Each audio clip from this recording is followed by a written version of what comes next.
real madman for the East, like stop that.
Yo, it's too early for a hype train. I haven't done anything yet.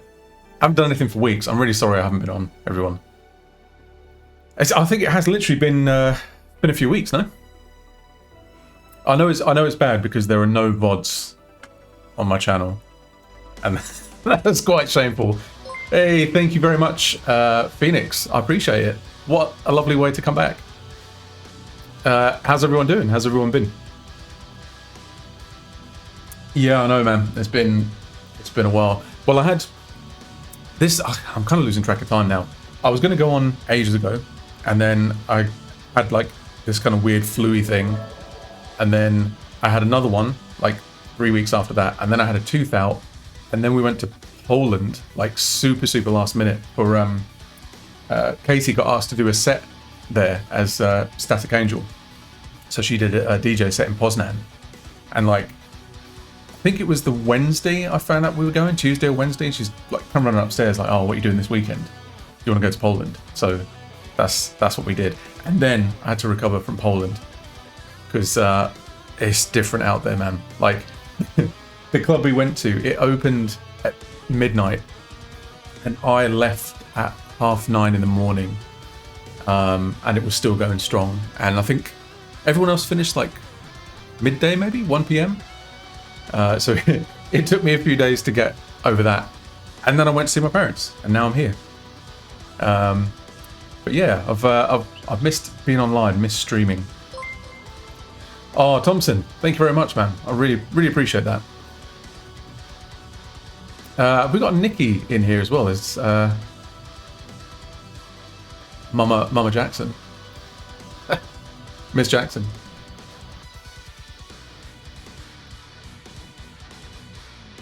But yeah, it's been I've been managing to get a few bits and pieces done on the side. I had a new song out a couple of days ago now, so I've kind of started this new project because obviously that's the thing to do when you have as many unfinished songs as I do. Start on a project. So yeah, I've started this kind of electronic side thing called Subspace Telegrams, which, aside from being a cool name, is one of the few names that wasn't actually taken, which is quite impressive. Joe Venton, mate. I saw Dog Soldiers, and I'm like, who on earth would know an in-joke from my high school youth? Dog Soldiers indeed, mate. How you doing? Skyrunner, I'm good. Yes. Just explaining my absence of a few weeks, and was basically just saying that I've kind of had this new side project going called Subspace Telegrams, which you can find on my Bandcamp. And I've always kind of wanted an official name to put my sort of dark, moody electronic stuff under, rather than kind of just uploading things as like, you know, Chimp Spanner and then confusing people. So yeah, I've put a couple of songs out under that so far, and it's sounding pretty cool. I'm still sort of trying to figure out what I want to do, but the vibe is very much like in that sort of dark territory. So some of what I'll do tonight is it would be cool to kind of take you guys through the project, just kind of show you how it's put together. There's a couple of things that I want to change in it, possibly, because I haven't actually uploaded it to streaming services yet.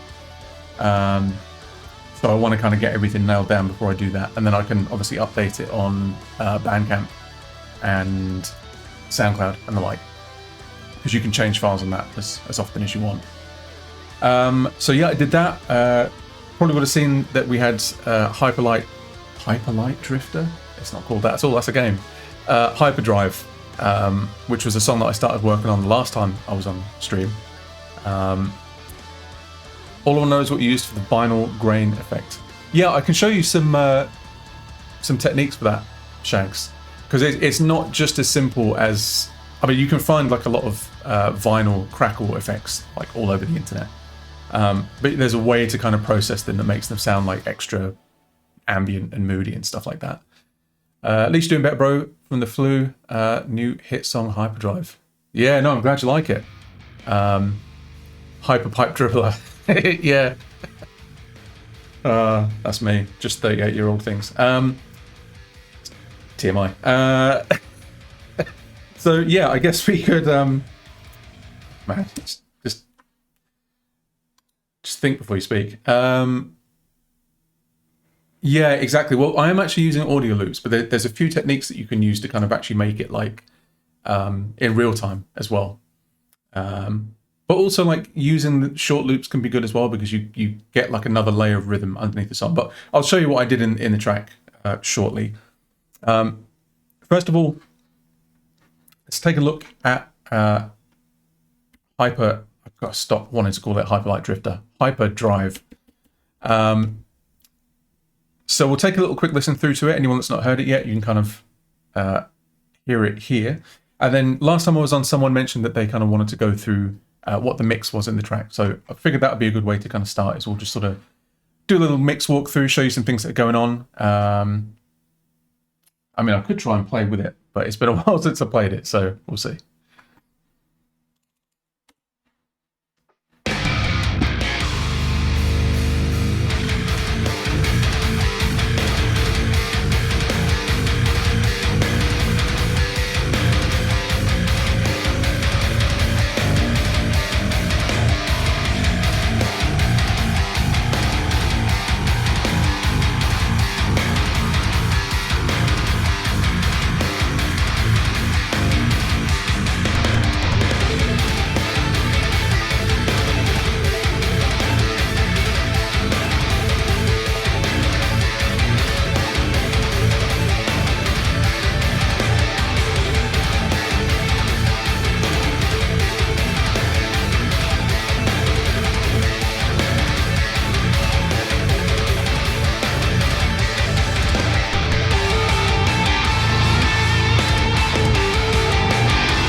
Yeah, Mark, they are all live. So I'll kind of show you what some of them do. What am I drinking? I'm drinking Bishop's Finger. Turned into an old man. I like ale now. Also, yes, I did bail on playing this because I forgot, but I made it a lot harder.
Well, still remembered the end riff. That's something. Hey, thank you for the sub, Joe. So I think most of that I did on the stream, but obviously I kind of went back and filled in that missing guitar solo. So, Mark, as you asked, yes, all of this is live. And I do normally put these all on different columns in Reason, because that's something you can do. Like if you collapse all of these, I could kind of take everything from here down to here and then kind of move that onto its own thing. I do normally do that, but in this instance, like I tend to color code things so everything is more or less in one section anyway. So we've got the name of the side project Zeta is Subspace Telegrams. So if you go to my Bandcamp, the uploads on there are on, basically they're under both names. There's Chimp Spanner stuff and there's also Subspace stuff. So the first thing, we kind of get ourselves a little section with some drums going, because I'm sure this is something that people are generally curious about, is the drum mix. So yeah, Reason is a lot of people don't expect me to be using it for metal. It's got that reputation of being geared towards electronic stuff, and certainly Katie uses it for her Static Angel stuff. And it is really good for that, but I also find it really good for metal stuff as well. So I'm using GGD Invasion because it just sounds fantastic. I always used to have a hard time with other sample libraries getting the hard hits to really hit properly. And I find with the GGD stuff, it tends to just have that sort of built into it. So if anyone wants to have a peek at what drums I'm using, you could be sad and go pause it on the VOD. But yeah, super basic setup in here. There's not a lot going on, but most of it is obviously in the processing. So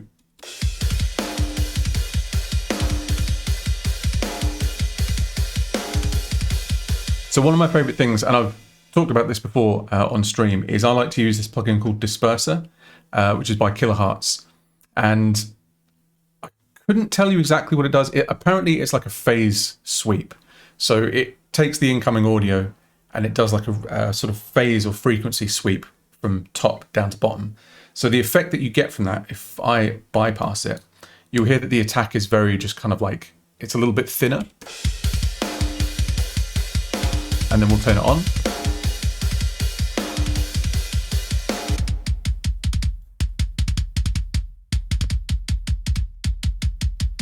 And you can actually see it if you look here on the what do you call it, spectrogram. Is that a spectrogram? Whatever this is, you can kind of see the frequencies are they're just going up and down. When I turn this thing on, you'll notice there's like a downwards movement through the frequencies, and it just kind of tends to give it almost like an electronic sort of sound, and it just beefs up the attack, kind of makes it sound a lot bigger. And I mean, I've been using this on my drum mixers for ages now. Like I wouldn't be without it. I don't know how you would do it without this particular plugin. It is available as a VST as well as a rack extension, but I very much consider that to be like the sort of secret sauce for the drum mix. Not a lot else going on here. I'm not a big processing guy, mainly because I get confused really easy. So the less there is to tweak, the better. So I've just got a bit of compression going on. I mean, I'm using a master bus compressor, but you can use whatever you want, wherever you want. High pass filter to cut out some of the boom. Really basic EQing, and that is literally it on the kick.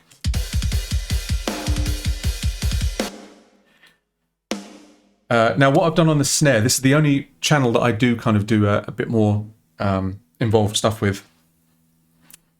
Similar thing, just using some basic compression and EQ. But I also have this parallel channel, which has a distortion unit on it.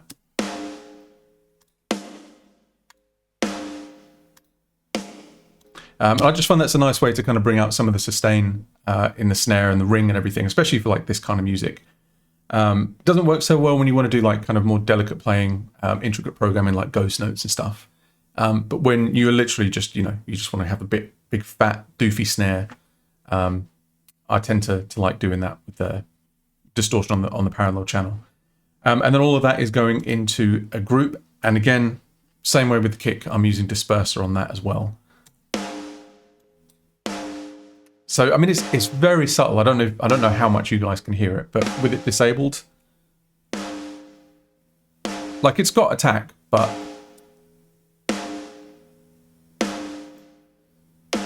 you can hear it if I turn the effect up actually. So it's almost going like pew, but I just have that dialed in like super low in the mix. I'm also using a transient shaper here to just kind of pull out some of the sustain as well. But other than that, that's all is going on the snare. So we'll just close these up. That's kick, that's snare, snare. Toms, again, literally nothing.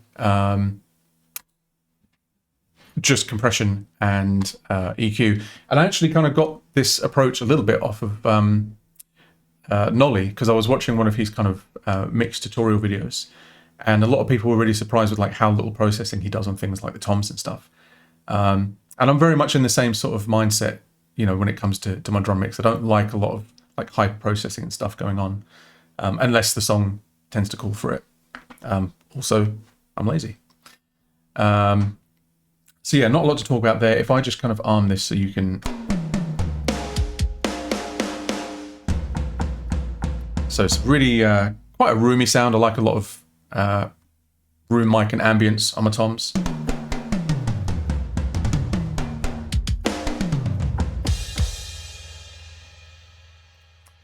Hi-hat, don't think I did anything to. Yeah, it's just as it comes out of the box. Ride? Yeah, nothing on that either. Let's see. Yeah, overheads, same deal. EQ, compression. Very unadventurous. Unadventurous? Non-adventurous. I think, yeah, I mean, again, the only thing that's really going on here is I'm just kind of really sort of slamming the room mics.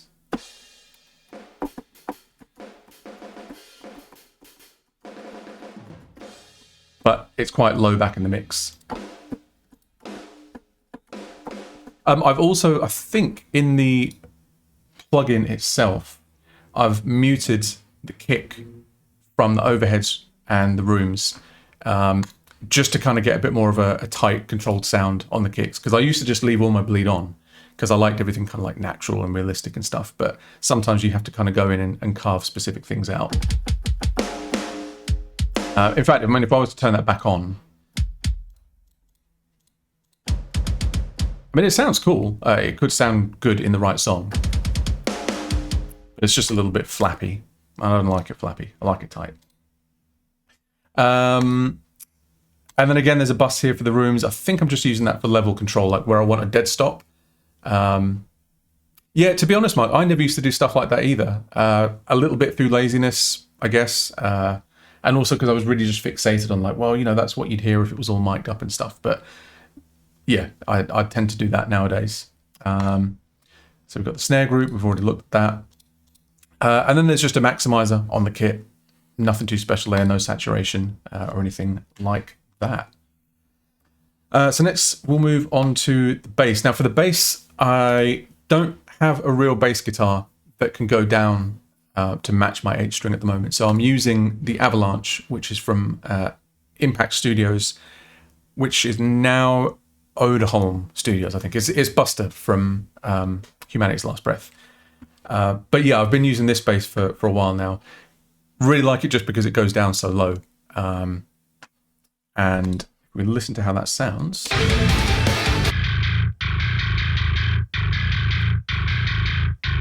Man, that's a goofy ass riff. So what I'm using on this, Scream 4 is a distortion unit that comes with Reason. If you have Reason, you can use the rack as a plugin in other DAWs, so you could take this into like Live, Logic, Cubase, whatever. And this is actually one of the devices that comes with it. And the overdrive model actually works really well. Like, I think is my guys. Let me know if my mic is overdriving. By the way, it looks like it's all the way in the red. So yeah, just tell me if I'm clipping or anything. But yeah, it has a lot of different models on it. It's got like bit crushing, sort of wave folding, whole bunch of other stuff. But the overdrive model acts very much like a sort of tube screamer type effect. So if we kind of turn this off.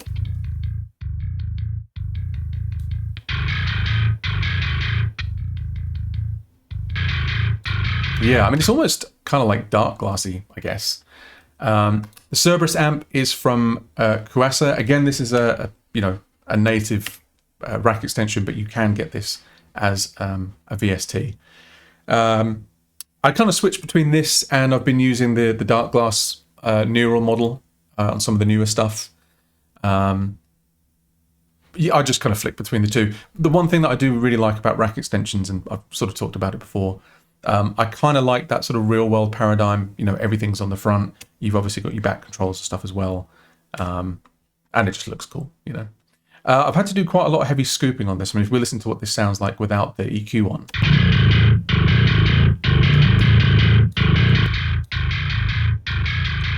So yeah, super swept out. I've just killed everything between like 200 and 400 hertz because that's garbage. Nobody needs that. And that's pretty much it for that. I would like to not redo, but I'd like to start using real bass again in songs. But it's just a case of getting a bass that can go down as low as my guitar, or maybe getting the one that I have modified. It's like an SR5 something or other. Oh, no worries, Dry. Have I caught you late again? I always forget you're an hour ahead of me, so it's like it's coming up 11 there, right? Let's see, bridge bass drone. That's just for the middle break part.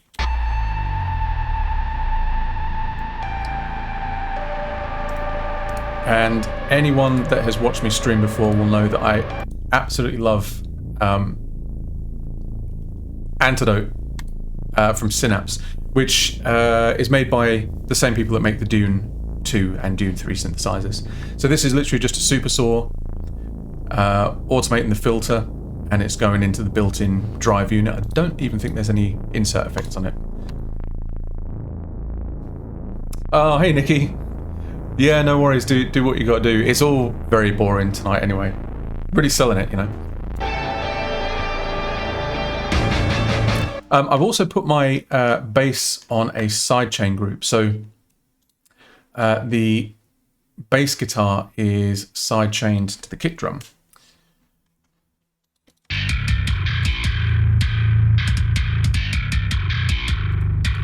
Quite aggressively so, actually. And what I'm doing is I'm actually using the compressor that comes on the mixer section in Reason. So you'll see that every time the kick comes in, it's just pulling the level down on the bass guitar.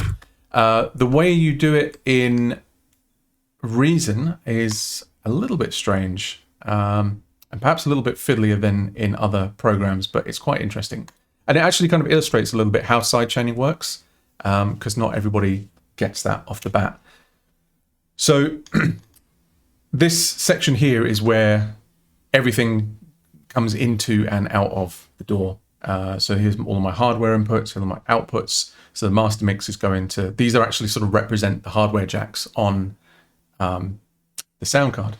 And then you'll see here that we have these FX send and FX returns. So FX1, for instance, is going to this room reverb. So anything in the mixer that is sent to number 1 is going to get processed through that reverb and then piped back in to join the rest of the mix in the effects return section. You'll notice that there are some sends that don't have any returns.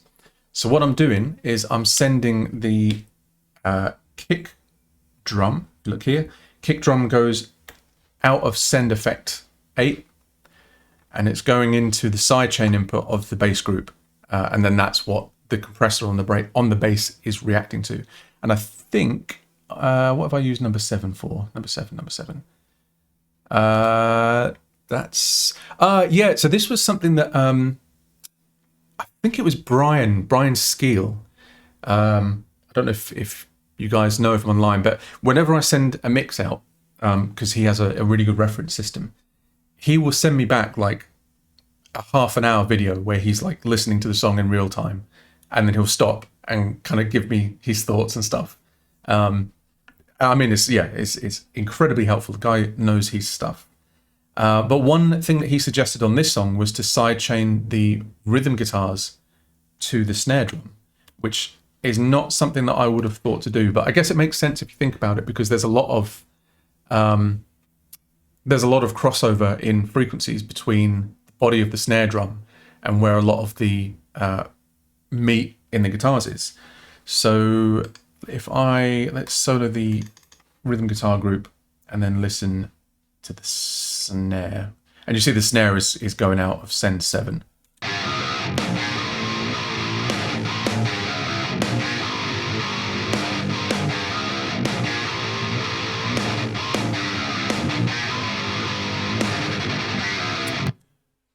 No, where is it? It should be on. Maybe I turned it off by accident. Yeah, there you go. It's very, very subtle, but it's just every time that snare sort of pops in, it pulls the rhythm guitars down and just makes like half a dB room for them in the mix. But it does make a world of difference. So thank you very much, Brian Skeel. So the guitars, again, using Neural. I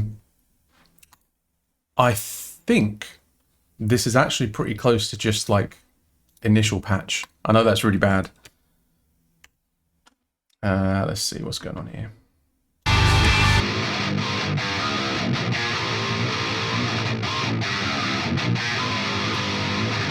So just noise gate. I don't even know, is this on? Shows you what I know. Hex drive and grind. This is pretty much how it comes when you just load the plugin up. It sounds that good. I don't think I even did anything to the cabs and mics. Just used it as it came. Yeah, it's awesome. It's really it's got a nice attack to it when you do like palm mutes and stuff as well.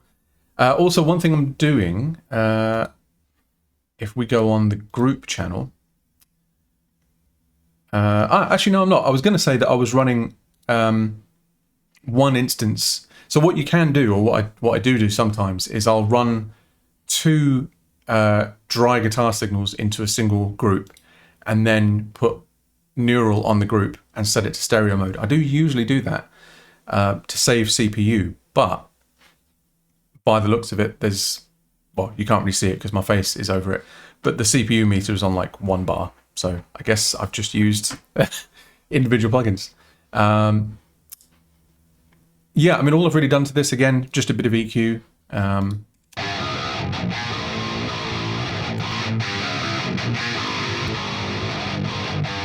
Just to kind of get rid of that little like nasally sound that's kicking about, sort of 800 hertz. And a little bit of I call it woof, that you get in the kind of extreme low mids. Interferes with the kicks and the bass. Again, a little bit of high pass filtering. That's it. This thing here is a glitch unit, which what I've done is I've automated the on and off state of this, so that when it gets to the high notes,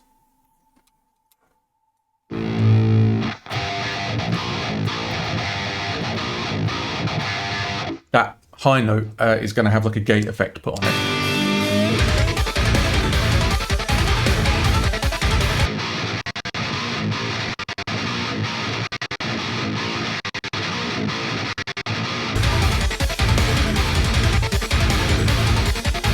You know what? That's why. Silly me.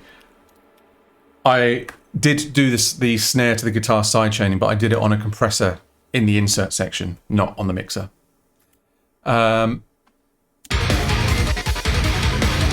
Yeah, one of the things that I talk about a lot, Mark, that I really, really like in Reason is the automation.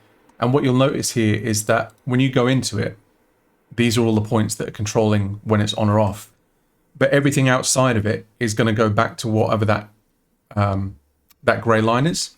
So what that means is, say if you had like a synth patch or whatever, you could automate like 20 different parameters, do whatever you want with them, record, with your control surface or whatever. When that automation stops, it's going to go back to what that grey line is. Whereas when I've tried to do the same thing in like Cubase and stuff, you have to go back in and put everything back to how it was originally. You have to like manually put the points back in, and it drives me absolutely crazy. Live is a little bit better in that regard, but it's still not as nice as Reasons.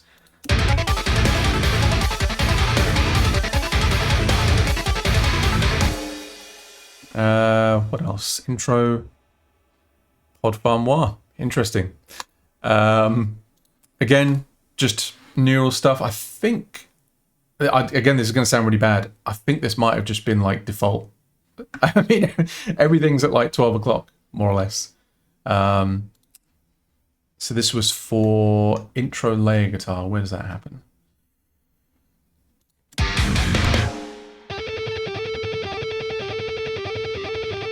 Yeah, listen to that. Super clean alternate picking. Man, I had a proper crisis. So I kind of did the backbone of this on stream. Got all the rhythm parts down and stuff. And then I think a couple of nights later, I was like, right, yeah, I'm going to smash this guitar solo. And I was just like, I can't play.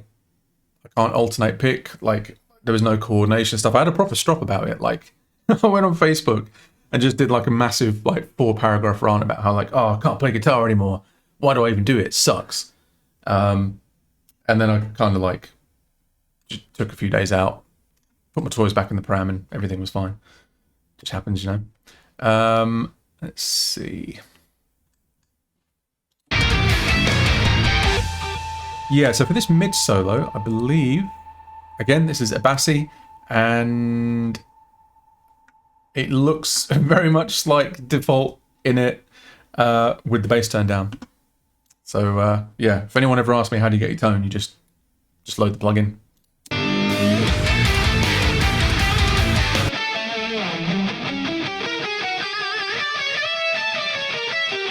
Feeling very vulnerable right now.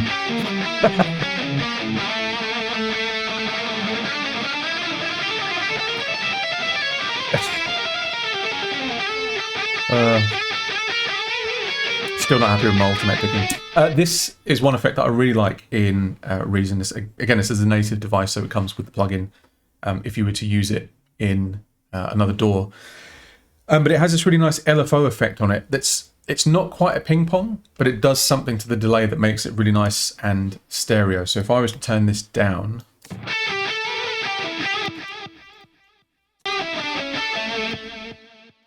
yeah, I don't know exactly what it's doing, but it just has a nice kind of warmth to it.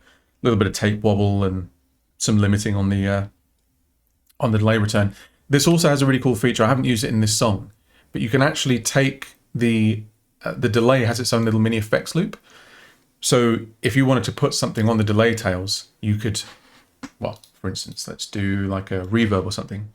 You would just drag your reverb in there, and you'd say go from the delay tails to the input, output back into the delay. And now,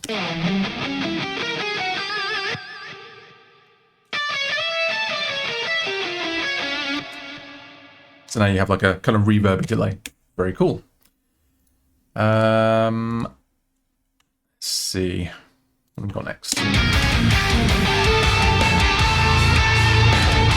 Yeah, you know what, man? Sometimes I just don't want to. Like, there's a lot of pressure that, like, oh yeah, every song has to have a solo in it, and like sometimes I just kind of can't be asked, For the synths, again, I'm using Antidote,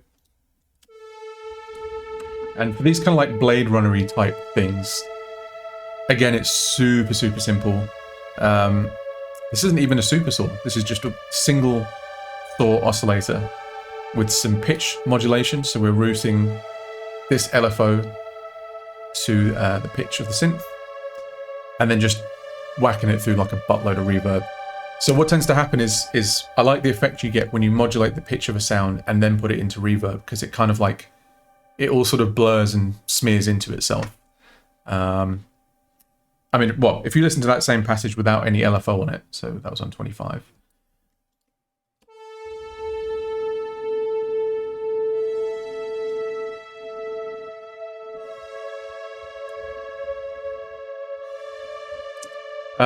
Another way you can do it is some reverbs, and in fact this one does actually have it. Some reverbs have their own modulation section, which kind of does the same thing. It applies like a bit of a pitch vibrato effect going into the reverb, but in this case I've done it at source. Let's see. Again, nothing major going on. It's just a square wave. This is another really cool thing in Reason. There's a class of devices called players, and these are MIDI processors. The closest thing to these, I guess, would be like the MIDI effects in Ableton Live. And I think it does actually have a device that does a similar thing. It allows you to kind of quantize note lengths in real time. So this is a really cool device because you can kind of choose what musical duration you want notes to be without having to go in and change the actual data.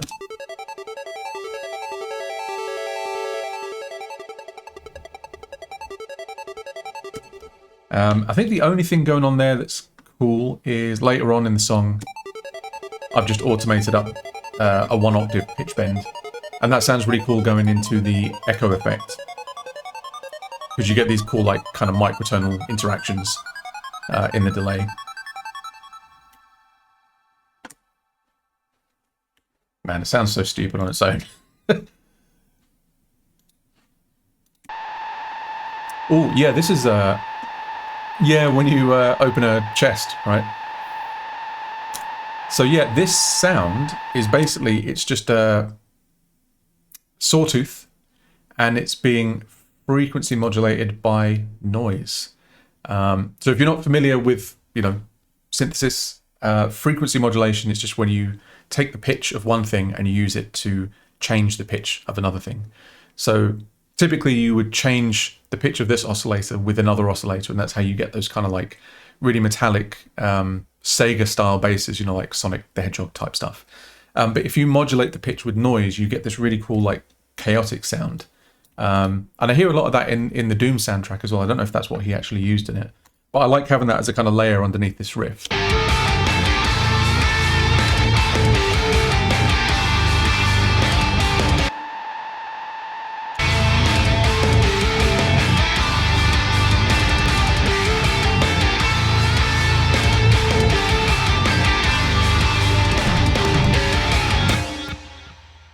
What else have we got?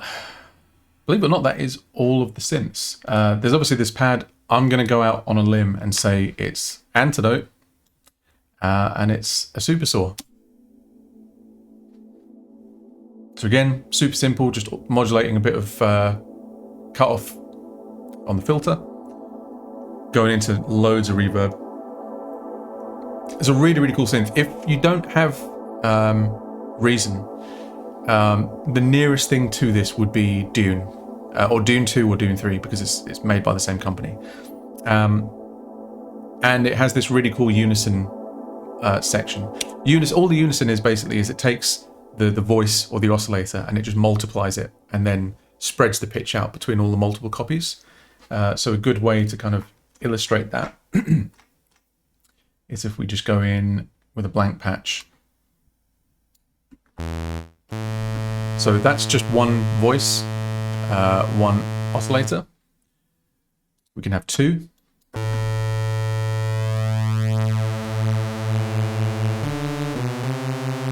3. Or if you go all the way up to 12, and then just kind of bring that detuning in a little bit.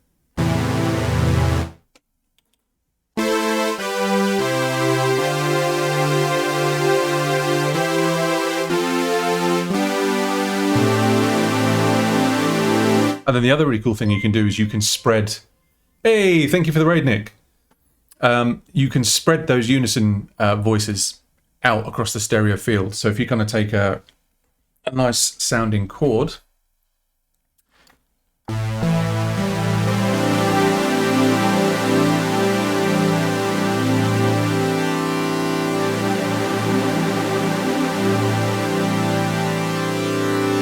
Hey Nick, how's it going, man? We're just, for those of you who have just joined, we're basically just doing like a little mix walkthrough on a song that I started on stream last time I was on and just put out recently. It's called Hyperdrive or Hyper.drive because it looks cool.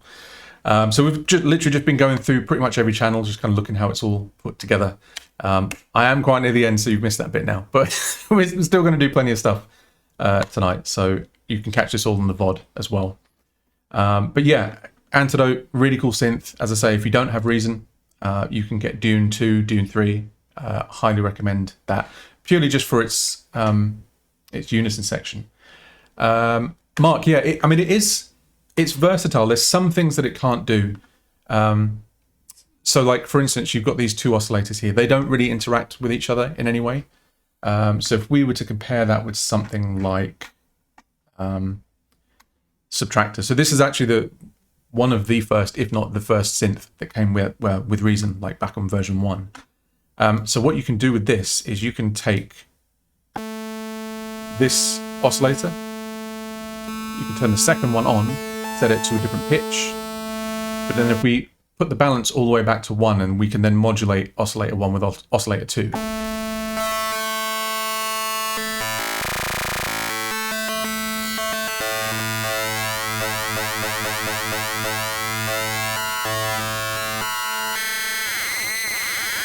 So you can't do that kind of stuff with Antidote or Dune. I think Dune does have its own sort of built-in FM oscillator, but it's kind of locked in. You can't like combine the oscillators in that way.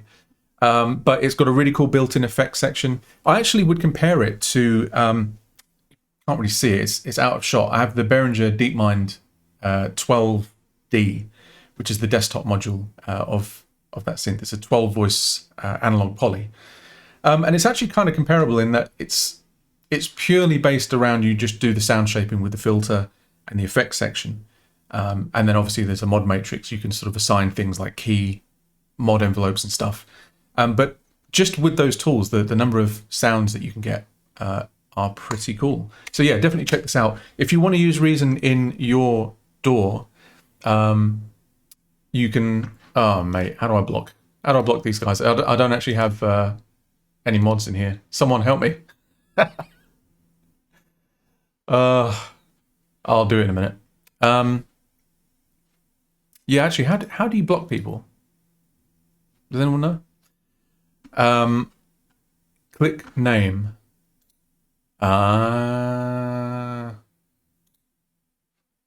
Block phone pro. There we go. Thank you very much, man. I don't really get that kind of thing a lot, so it's all good.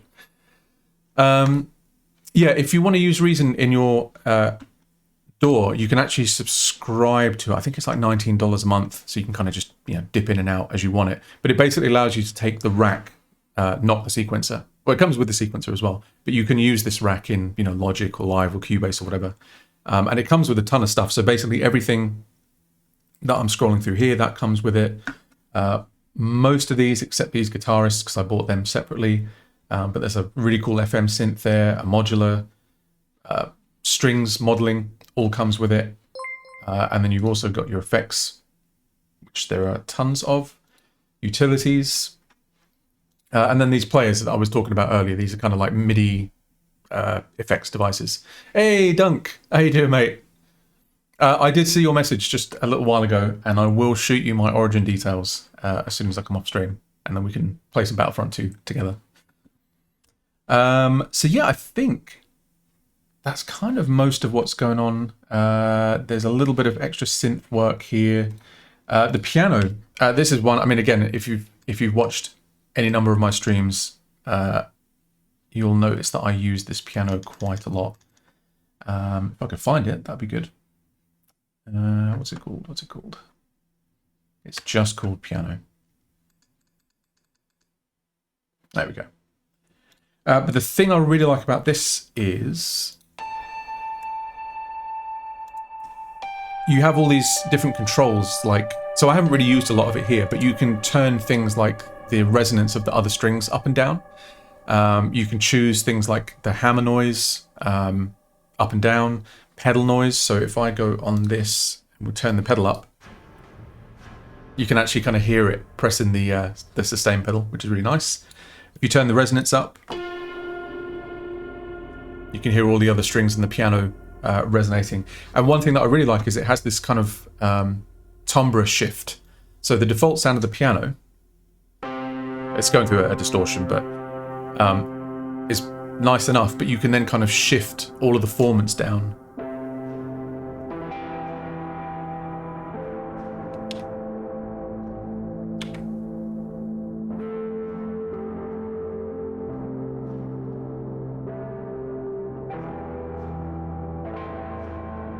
And it's really cool for like degraded kind of lo-fi stuff. So I use that piano a lot. Again, that's a native device, comes with Reason.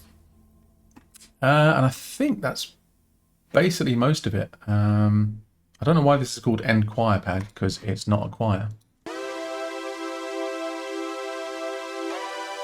I mean, again, it's just a super saw. So that is basically everything that's going on in this track. It looks scary when you kind of like you expand all the devices. It looks like there's a lot of stuff going on, but on any given channel I'm not really doing a lot of processing, and mostly what it comes down to is just a bit of reverb, bit of delay. That's about it. I'm a simple guy, you know, simple man. Yeah, I'm good, Dunk. I was just sort of explaining when I came on stream, there's just been so many things that have conspired to stop me coming online. So yeah, I was starting to get the itch again. It's just nice to kind of hang out with everyone again. So yeah, I mean, I hope that was kind of useful. I remember there was somebody in here the last time I was on. They kind of wanted to see a mix walkthrough. If they're not in here, they can watch it on the VOD, I guess. There's another track actually. I'll show you quickly where I got up to with it. And it would be kind of cool to maybe work on that tonight. I wanted to show you through this new Subspace Telegrams song first.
Anyway, that's the song that I'm going to work on tonight, but we'll do that in a bit. The other thing that's going on as well, so I've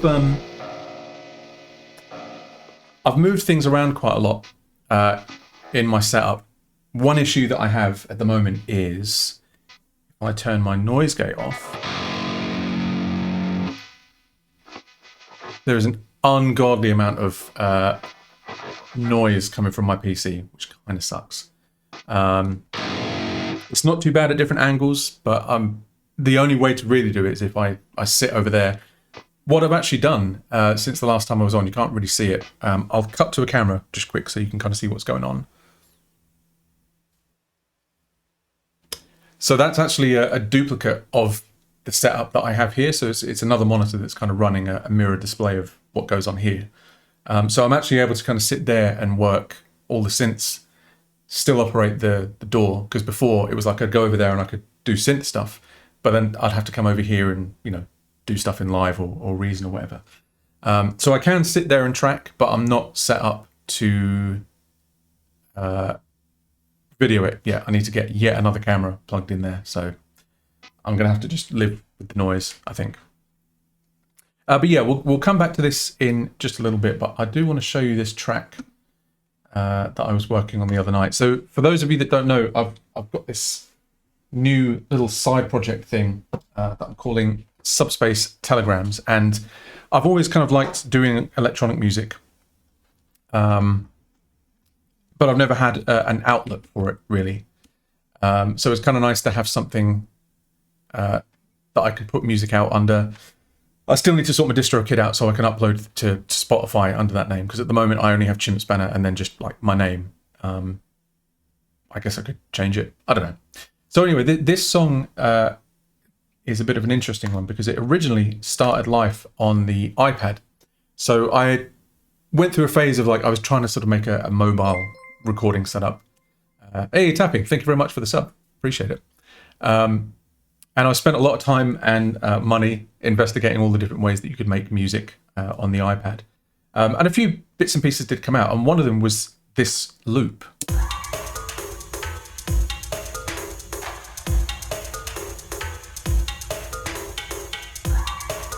Which I did on a program called iMachine, which is the mobile version of the Native Instruments machine, which I actually have the real thing here. But again, not set up to record it yet. So I then set about basically recreating that whole drum beat, which you can hear the results of here.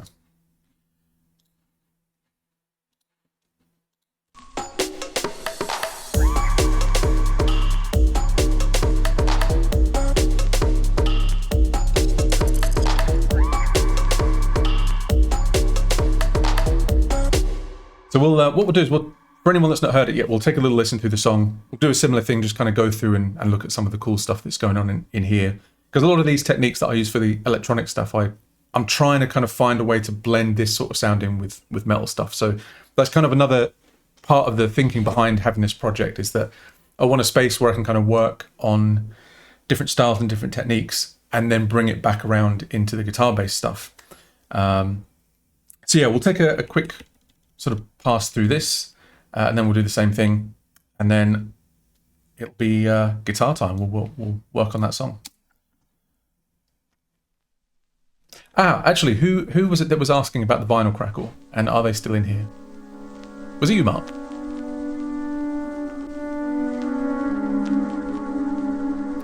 Oh, Shags.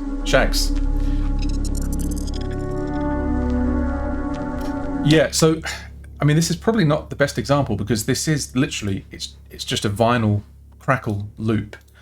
The question is, didn't even do anything to it. Let me see if I can find an example on Splice, because that's not just how it came out. So just wait for this to load up. Oh yeah, no, I use a sample for sure. There are other techniques, and I'll show you a few of them. But if we go in here and we just search for vinyl crackle and make this a bit smaller. Oh man, you can't resize it. That's okay, you can. It's just me being dumb.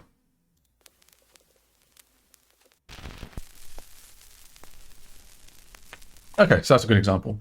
So what I would normally do is just pull that in, or solo and loop.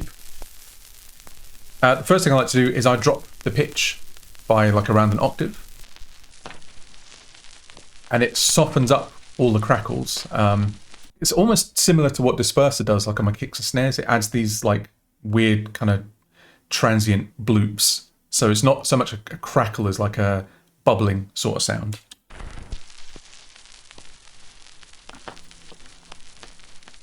Another thing you can do that kind of accentuates that, if you have a vocoder plugin, and you set it to self-modulate,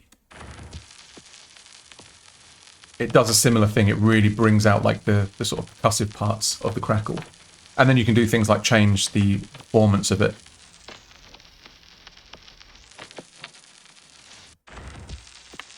Another thing that works really well is just time stretching. So you kind of... It's just a bit more of like an ethereal sound, you know? I might also... Let's see... there's a really cool effect by D16. It's a distortion device, but it has a really cool effect on it that basically squashes all of the dynamics out of a sound.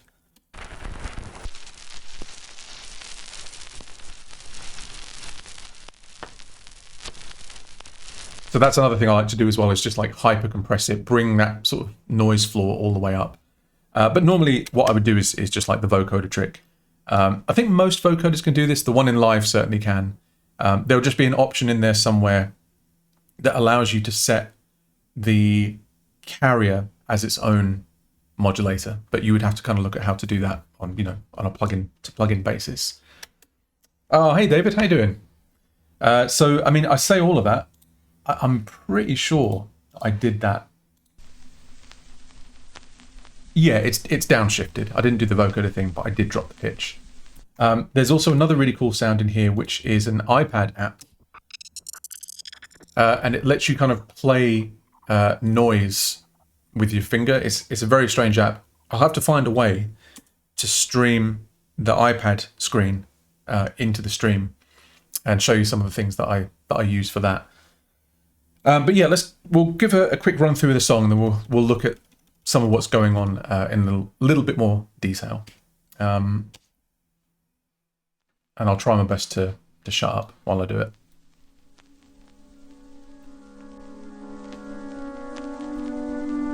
But yeah, I'm doing good, David. Thank you.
Bonus points to anyone that can identify Or is it just the fear of becoming someone the else? vocal sample. Different. What you really fear Is becoming someone you don't recognize in the least.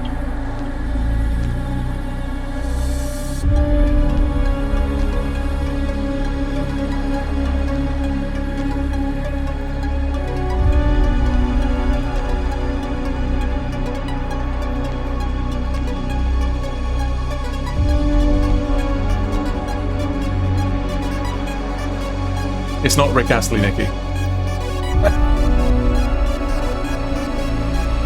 David, I did actually leave a big clue in the track name.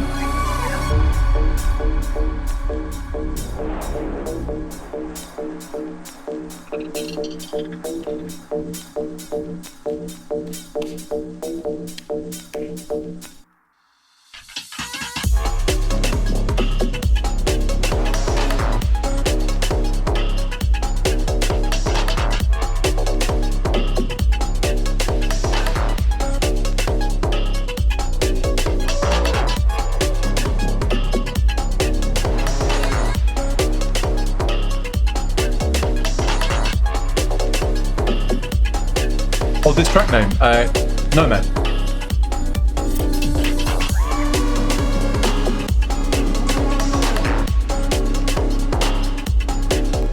So that's kind of the vibe that I'm going for with this stuff. You can listen to the song whenever. I mean, I know I've just played most of the songs. But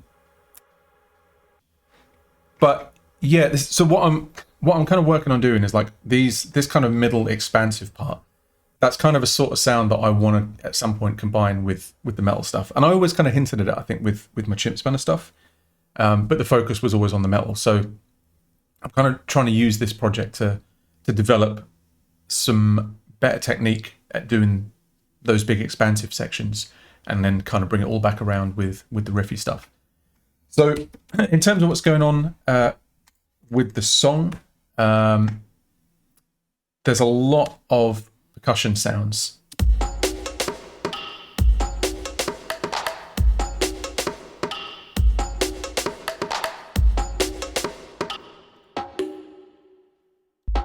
And it's weird because they're not normally sounds that I would use together. Like, when do I ever use like bongos and congas and stuff in my music? But one thing that's going on here, actually, it's quite a subtle effect. If you listen to this against the click track,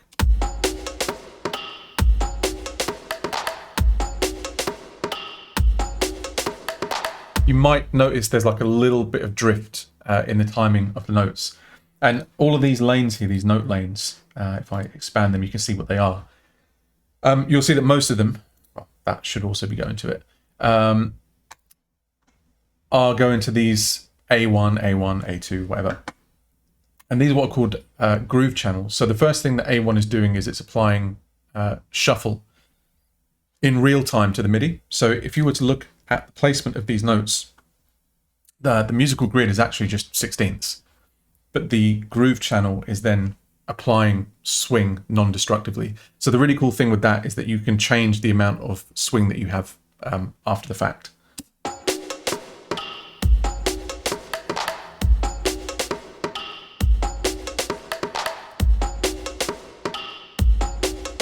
Which is a really cool trick. I think you can do something similar in live, but once you've applied a groove to a clip, you can introduce random timing, but it's very easy to do it in Reason because it does the whole thing. It does the whole channel that it's on. Used a few loops here and there. So originally, I think this loop is just like a sort of garage, UK garage type drum beat. But I just kind of liked that last sort of couple of beats and how it worked as a fill. And I literally just took the first hit of that, reversed it, and time stretched it. And it sounds kind of cool. It's almost like a sword being unsheathed. But in reality, it's just a hi-hat. Some reverse cymbal action, nothing too ridiculous there.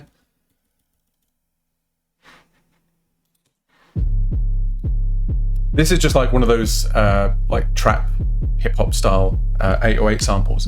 But when I first uploaded the song and then I kind of gave it the car test, I was like, where's all the sub bass gone?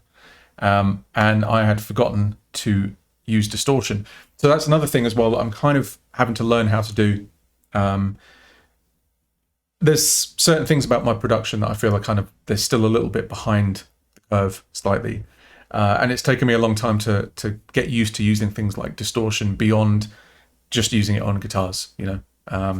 So using saturation on things like a sub bass brings out a lot of extra detail and harmonics in the sound makes it a little bit easier to hear on systems that perhaps aren't so big. And it also just makes it loud as hell. So that's without. And it's just adding a lot of kind of body, down in the low mids.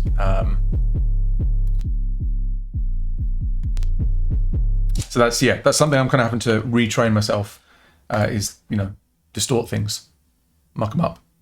Now the FM bass is really, really cool. Again, this is it's not like I'm advertising reason. I'm not, just recommending it. But yeah, FM bass is using an instrument called, I can't even remember what it's called now, algorithm. And this is it's like a modular FM synth. Now, if you've ever tried to do FM synthesis before, especially like the older style ones, like the DX7 and stuff, it's very, very like counterintuitive. Is that sample 808 State Pacific State? If that's correct, that's very impressive, Nikki. I can tell you what it is. Main Thunder. Whatever that is. I got it off Splice. I'm not ashamed to say it. But the way this works is you can populate each of these slots with anything that you want. You have these FM operators, filters, shapers, whatever. And then this here is a map of how they modulate each other. So 7 goes into 4, 4 goes into 1, and then the 8 is also going into 1 as well. And you can hear that in action here. So as I'm automating up the volume of the operator at the start of the chain, it's going to introduce more harmonics, more distortion to the sound.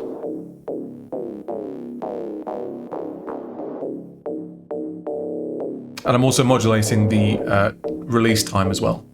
So nothing's actually changing in the notes there. There's nothing special going on with the MIDI at all. But if you look at this automation data, there's a lot of movement going on there that's kind of just increasing and decreasing the amount of frequency modulation. Really, really cool synth. I'm also automating up the balance of a really long reverb and just using that as an extra texture.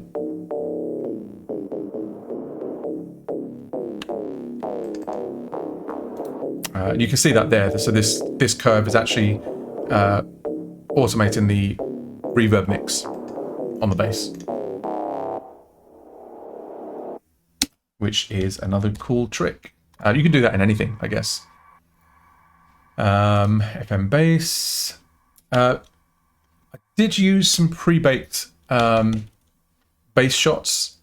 So if we take it to this section here.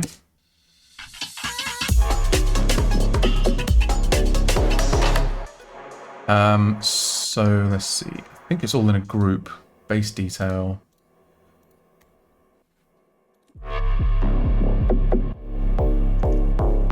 So literally, I think the only thing I had to do with some of these was just repitch them. But these are just all off Splice.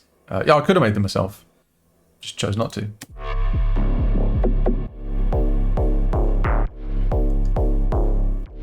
And again, similar thing here. If we look at the synth, it's just modulating that FM amount kind of rhythmically.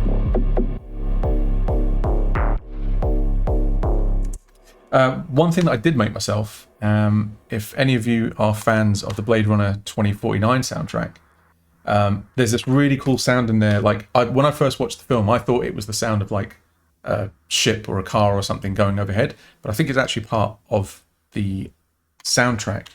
And it's not exactly the same, but I took a little bit of inspiration from that.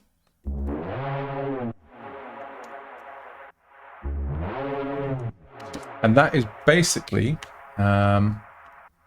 surprise, surprise, it's Antidote, obviously. It's a super saw. But the two main things that are going on there is the pitch bend range is set to up and down 1 octave. So it's kind of like, almost like a klaxon sort of sound. It sounds like a big siren or something. There's a phaser on it, which is just creating a little bit of like shifting in the frequencies. And then it's going into... so that was another thing. I actually deliberately pitched the sound an octave higher than I wanted it. and then pitch shifted it back down an octave. And it just kind of degrades the sound a bit. Like if you were to just play it in that octave, it would almost be like too hi-fi. But I mean, I can show you how that works actually with another sound. So if I take something like a piano, we solo.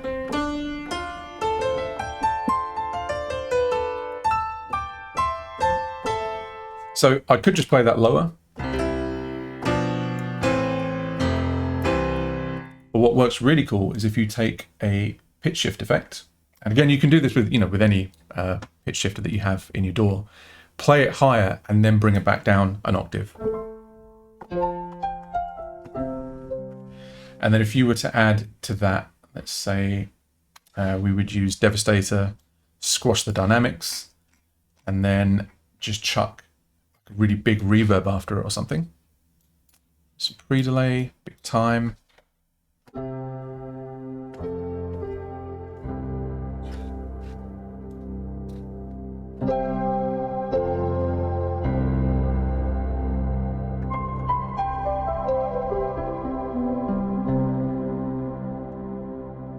It just, I don't know, it kind of just adds this like lo-fi degraded quality to the sound that works quite well. You could even go an octave higher and then do 2 octaves down.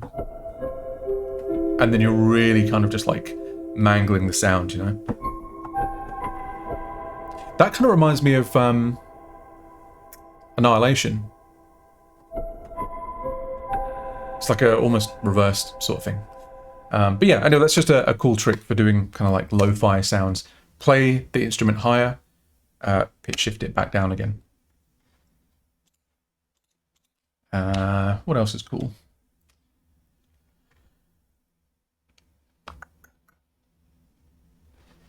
Again, my usual trick. Super saw, filter. A little bit of phaser on it, you can just hear it's kind of doing that sort of sweepy sound.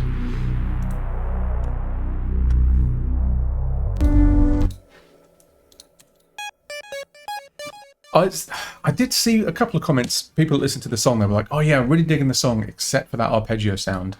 I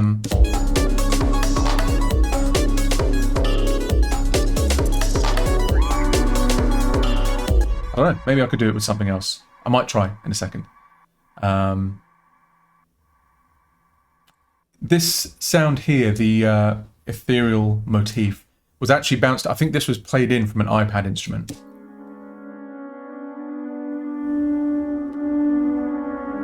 So, couldn't tell you how it was put together, but it sounds like it's just got tons of reverb on it, and that's pretty much it.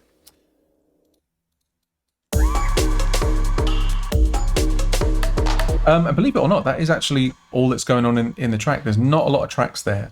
Most of it is actually in the percussion, because there's a lot of different elements in there. But as I say, one thing that I want to do is just take those really big, expansive middle sections. I've got to say, I felt this would be sounding better an octave lower, the arpeggios, I mean, I could try it.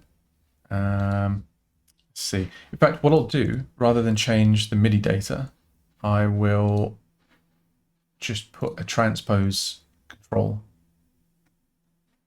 Yeah, transpose. And then we can just drop it down an octave without changing the notes.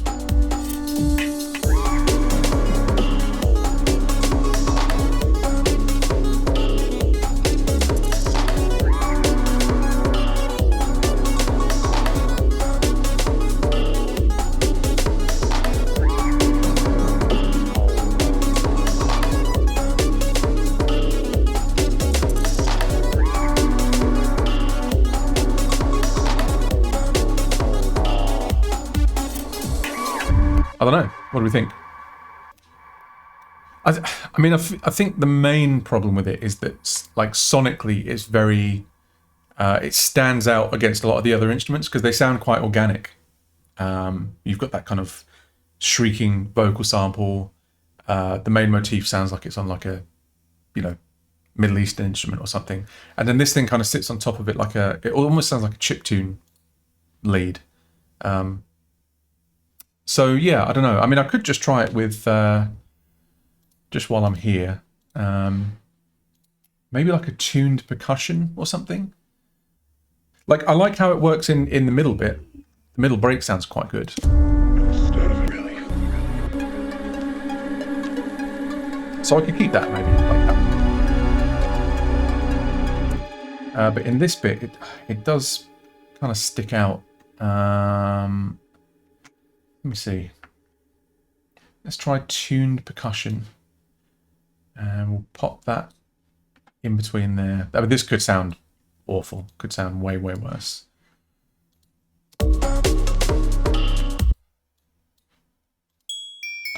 Wow. Yes.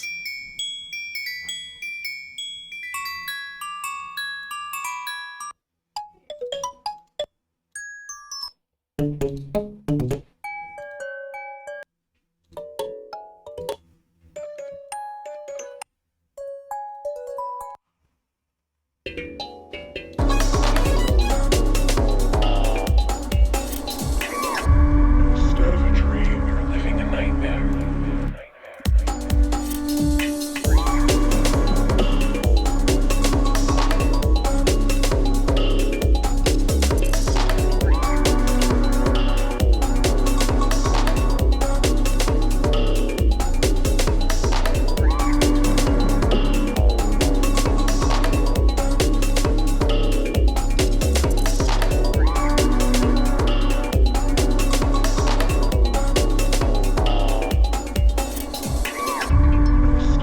That sound better? living a nightmare. I think it sounds better. It fits with You're the afraid music of more. being erased. It sounds like another layer of drums, I guess.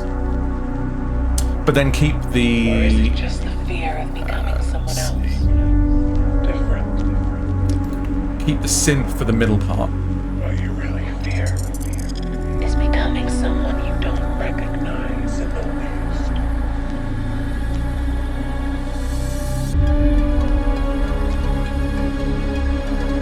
Because it actually, not to be like too shitty and pretentious about it, but I kind of like that idea of kind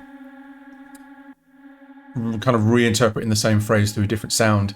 Kind of fits the whole motif of the song, like, you know, changing into something. I kind of like bringing that melody back in a different form. And then maybe here we could try combining the organic sound with the synth sound.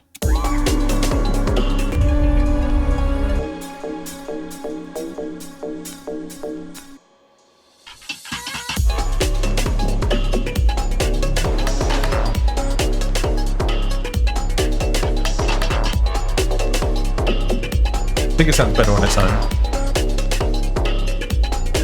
Nah, David.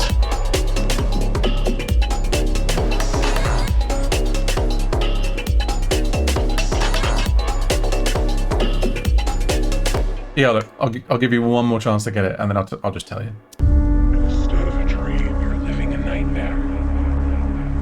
You're afraid of being erased. As if you never existed. Or is it just the fear of becoming someone else? Different. What you really fear Is becoming someone you don't recognize. is in the least.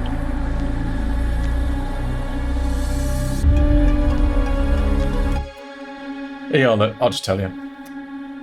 It's the bit in Cyberpunk 2077 where you visit the doll and she gives you that kind of like introspective little chat about your fears and your purpose and all of that stuff. And she kind of like lies down in the bed next to you. Or a guy. I think it can be a guy or a girl. But yeah, I just looped my audio back while the game was running, recorded it into Reason, and then there was a cool thing that I did with it actually. Again, I was just trying to do something with the sound that kind of fit what she was talking about. So on here, there's this is like a auto-tune device, but it has this formant control in it, and what I've done is Instead of a dream, you're living a nightmare. automated that formant shift, so it's almost Afraid like of being erased. moving between like male and female, or it sounds kind of like it's Or transforming. is it just the fear of becoming someone else? Different. What you really fear Is becoming someone you don't recognize in the least. And again, I've used the vocoder in EQ mode, or like self-modulating. But on Reasons one, you can actually use it like an EQ, so you can just carve out massive chunks of the sound. So if I was to turn that off, it sounds like this. Instead of a dream, you're living a nightmare.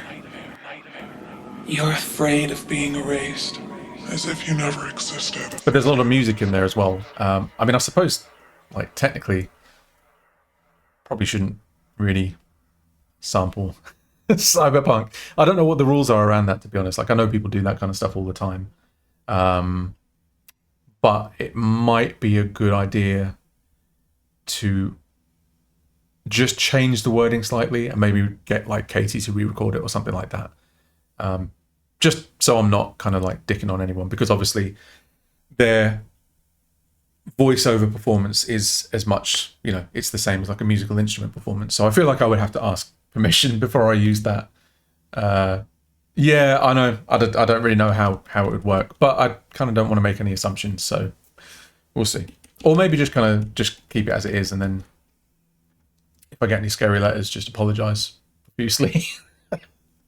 But it sounds cool. I've gotten really attached to it now. I can't... Instead of a dream, you're living a nightmare. You're afraid of being erased. It's very heavily modulated. Like, maybe they'll never find it. Unless they watch this stream. Or is it just the fear of becoming someone else? Different. Dude, honestly, I think in the 90s, nobody gave a shit.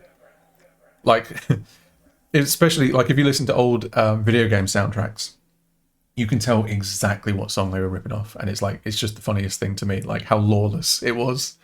Because I know there's that kind of... sort of, not rumor, almost like an urban legend or whatever, that Michael Jackson was involved in the soundtrack of Sonic 3. Might be true, I don't know, but it could just easily be that somebody is just like, we'll just rip that off, because Michael Jackson probably isn't going to play Sonic 3. Or he might do, because he had a lot of young friends. So yeah, I don't know. I'll think about it. Or just put it out and just see what happens. But yeah, I like that change to the instrumentation. I think that kind of...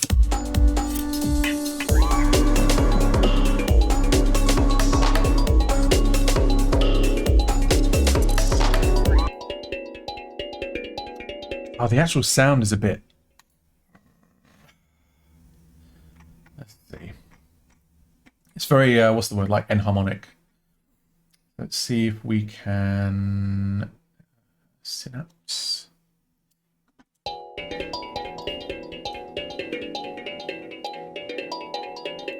I mean, you can't really hear it with the rest of the song playing.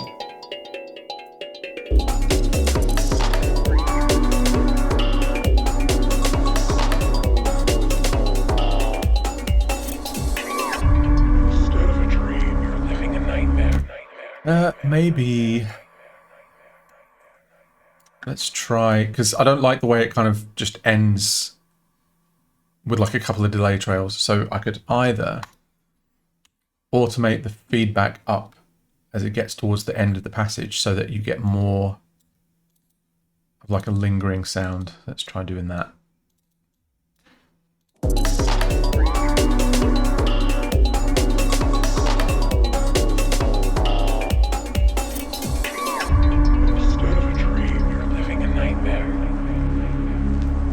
Afraid of being erased.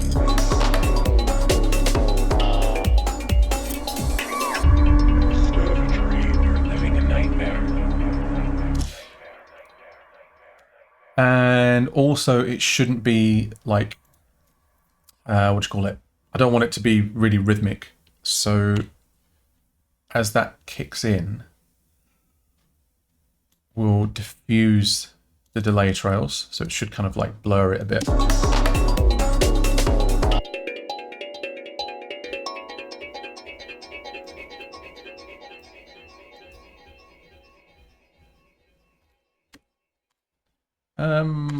Let's see. And we'll increase the amount of pitch modulation as well. This is what I was talking about, by the way, with the modulation system in Reason, is that you are able to just go in and say, yeah, I want to automate this, this, this, this, and this. But when it's finished, I don't know why I'm pointing at my screen, you can't see that. It goes back to where it should be, which is really cool.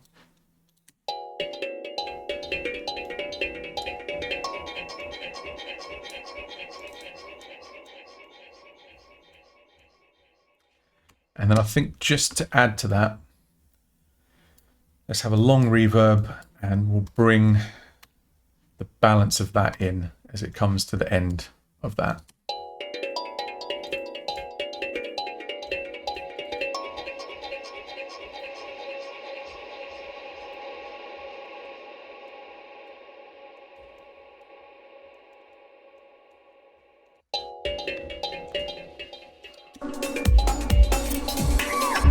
Instead of a dream, you're living a nightmare. You're afraid of being erased. As if you never existed.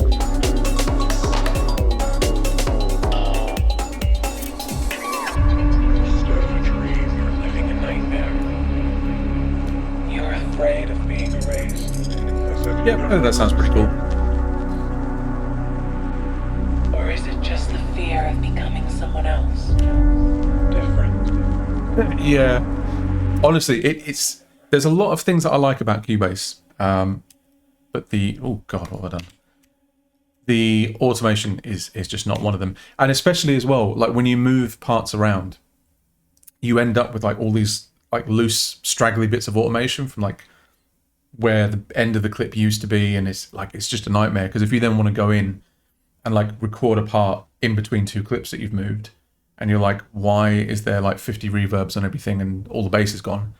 So you have to go in and just like manually zero everything. Because the other thing that you'll notice with this as well is that the automation is stored in these clips, so you can kind of just move these around, and it's not going to leave any junk as you move that part around. It's just, yeah, it's a really good system. I don't know why more DAWs haven't done it that way. It's one of the things, especially for like electronic stuff, where I want to do a lot of like evolving sounds and things like that. It's one of the things that kind of keeps me coming back to Reason for that kind of thing. Live is also good in the sense that I think you can do automation inside of a single clip, but it's attached to the clip. So like for instance, I will I will come off this shortly, but say you like this automation on this thing and you wanted it to be on there, you could literally just do that, and then you right click, adjust, and now you've copied automation from one thing to another thing. It's very cool. It's very hard to do in other programs, and it shouldn't be. Yeah, I know, man. Sometimes I feel like there's a conspiracy to just like spread all of the things that I like across multiple programs, so I have to own them all. So I mean, I've got Cubase 12. I think it's just 12. Yeah, Cubase 12. I just don't use at the minute. I know it's really bad. But Live, I'm using more and more, and Reason, obviously, it's my main thing at the moment. So yeah, that's Nomad, which is, as I say, my kind of side project thing for subspace telegrams. One thing that I did want to show you is the artwork for it, which is really cool. I get quite a few people have been asking me questions about this. I think it's here. Yeah, so there you go. This is AI. You might have seen a lot of this stuff going around at the moment. Moss from Tesseract he actually was the one that put me onto this particular thing. But there's a whole bunch of them going around at the minute. I think DALL-E and DALL-E 2 is one that's been talked about a lot. If you have the app, I think it's called Wombo Dream. I've used that a fair bit. But this thing is crazy, like actually crazy, because you can type in. So the prompt for this was literally something. It was something along the lines of like a cloaked robot wandering the desert with a ruined futuristic city in the background, and you press a button, and it just comes out. Like it's actually crazy. It comes up with a few suggestions, and sometimes it's not always right. And then you do also sometimes have to alter the images a little bit. So, like for instance, when this came out, there was quite a few artifacts and stuff. Like there were things in the sky that didn't belong there, things coming out of buildings that didn't look right. So I kind of had to go in and spot heal those. But just to kind of give you a quick demonstration of how it works, because I mean it's a lot of fun. Let's see. Yeah, so this one didn't work out so well. The Queen of England casting spells from the top of a castle on a mountain, fire clouds dramatic in the style of Lord of the Rings. I mean, it got the Queen's emblem, and it got some kind of castle and some fire. That at a push looks like a queen, maybe not the queen. But so, I don't know, we could try something like, let's see. Oh man, the pressure's on. Now I've got to think. I'm just, okay. So you could say like a vast, futuristic city on a foggy day by the beach, hyper realistic, 4K, in the style of Sid Mead. And then you wait a little bit. So I think at the moment it's open to beta, and there's like a free public channel where basically you can see like everybody's prompts, and all of the artwork that you, I don't want to say create, that's taking liberties. All of the artwork that you prompt is kind of visible to everyone. They can see what you used to get it, but you also only have a limited number of GPU time, because this is obviously all being done on a computer or a server somewhere else.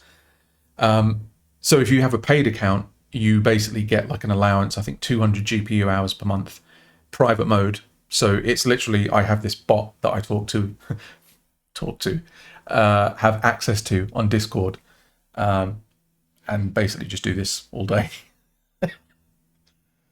So then basically what you end up with is it will give you 4 suggestions, and you can kind of click on them and say, well, you know, which ones of these look the most promising. So I like the look of number 2 and I like the look of number 4.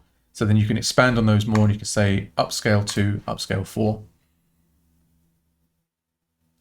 And then you do a little bit more weighting. Like it's crazy. It blows my mind. I know certainly in Moss's case, he is doing kind of like, he's doing paint over stuff. So he's kind of using this as like, I guess the scaffolding or the, you know, the kind of base inspiration, and then doing stuff on top of it. I do have an Apple Pencil, Procreate, all of the rest of it. So what I'd like to do at some point is get a bit more creative with it and just kind of use it to put me in the right direction. And then, you know, add in little details that I want and stuff like that. I mean, I also do a little bit of 3D modeling as well. So it might even be the case that I could just kind of run some ideas through this. And if I like the general gist of it, remake it in 3D, render it in, you know, I don't know, Unreal Engine or Blender or whatever. So yeah, I mean, you see, like sometimes it kind of nails it. Sometimes it doesn't. You tend to get a lot of kind of, when you upscale the image, you get a lot of artifacts and stuff. So if we zoom into this, certain things start to fall apart, like this thing. I don't know what that is. I don't know what any of this is. But it's still pretty amazing that it understands concepts like, you know, by the beach, what time of day it is. And yeah, I mean, it's just pretty mind blowing. I mean, if we look at some of the other prompts that I've worked on, symmetrical futuristic white robot helmet, glowing blue eyes. The number 47, for some reason, it just didn't. I was just trying it out. I think there is a way you can get it to write specific words, but I haven't figured that out yet. And then I kind of picked some to upscale. It just looks cool. It looks sick, you know.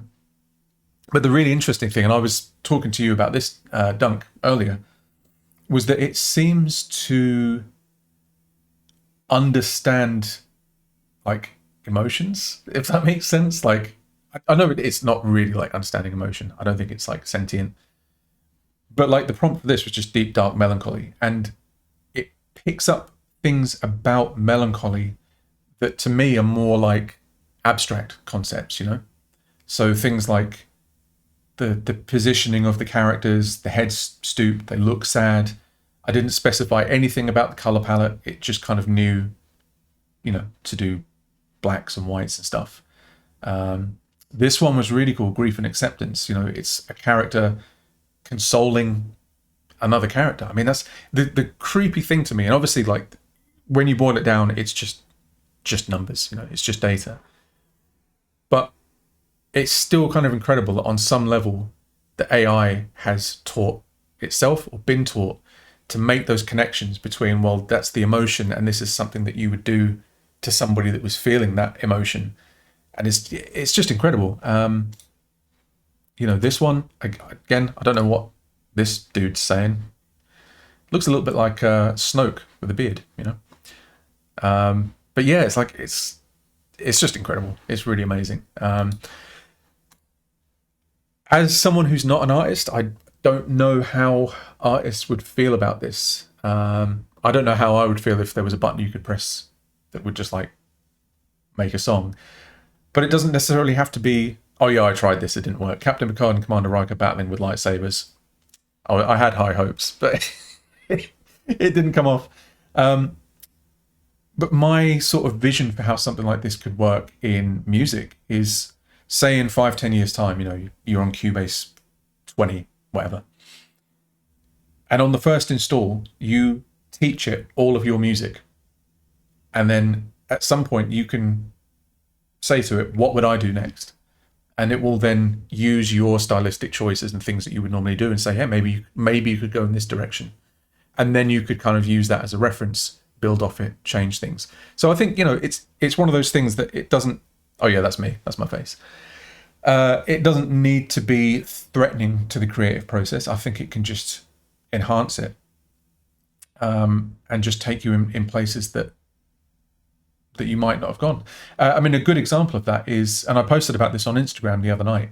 I was doing I really do like architecture and futurism, if you couldn't tell. But there was a scene that came out. Let's see. Where is it now? Yeah, here we go. I think it's this. What is that? Let's see. Got to find the right one now. Yeah, this one. A huge abandoned church in a rainy cyberpunk city. Old, derelict, massive, lonely, mysterious. This picture came out. And you know when like you see an image and it just gives you ideas, and just instantly I was hearing like these really like somber like choirs, like rumbling. Just, I don't know, it just made me want to make music that something just fell over. Don't know what that was.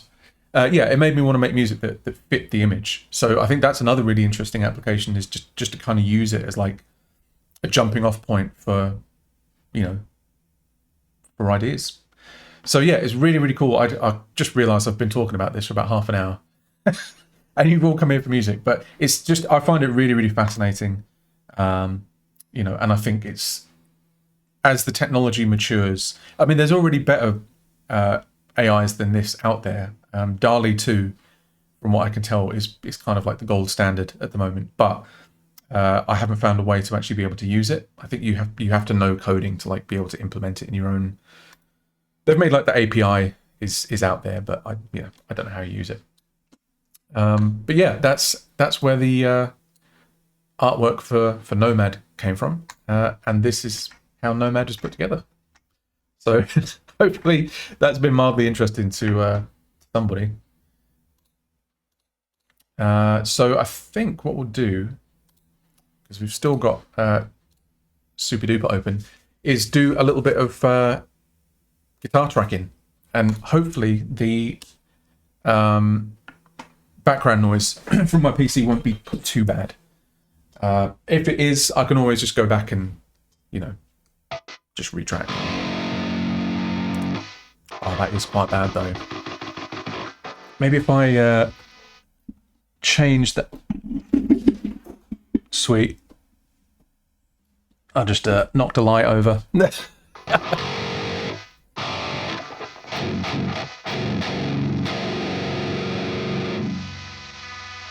Wow. Okay, bear with me.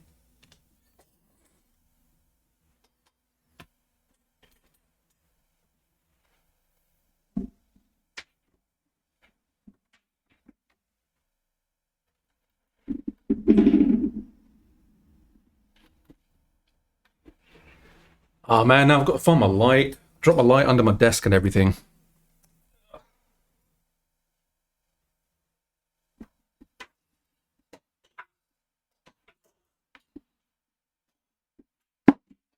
Content, guys. The sound of me fishing around under my desk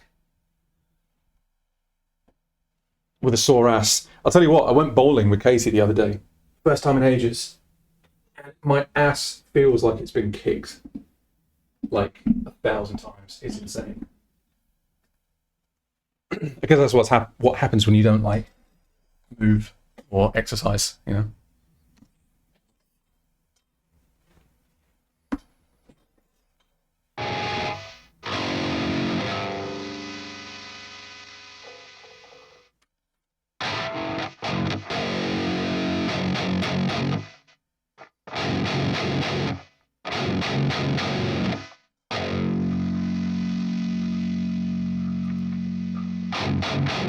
Man, that's quite bad.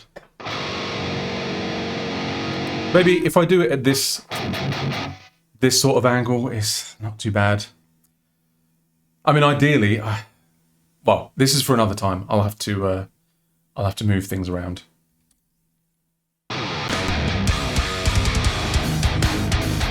Hey, Hamza, how you doing, man?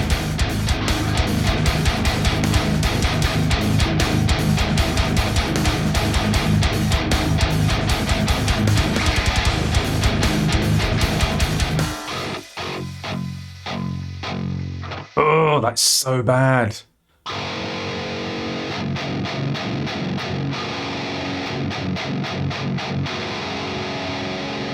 Right, let me just try moving that around one more time. Honza, this is... so I don't know if you've checked out Hyperdrive, which is up on everything, I think. But it's some old library music that I did for Red Bull. The re-recording on it has lapsed. And I never had a chance to kind of turn them into proper songs because there were all sorts of restrictions on them, like, no guitar solos, no weird timings and whatever. So yeah, I'm basically kind of just turning them into the songs that I kind of always wanted them to be. Yeah, Red Bull, actual Red Bull. It was very strange, actually. I didn't approach them, like I wasn't looking for work. And at the time I was like kind of broke as well. And I just had an email through from this guy, and he was just like, yep, I like your stuff. Do you want to make some music for us that is Chimp Spanner, but like not Chimp Spanner? Yeah, I did that. It's kind of cool. Did a couple of albums for them, actually. I did an electronic one as well, which you can hear playing at the start of my streams most times. Right, let's try this. I've changed the angle yet again. Oh man, that's just...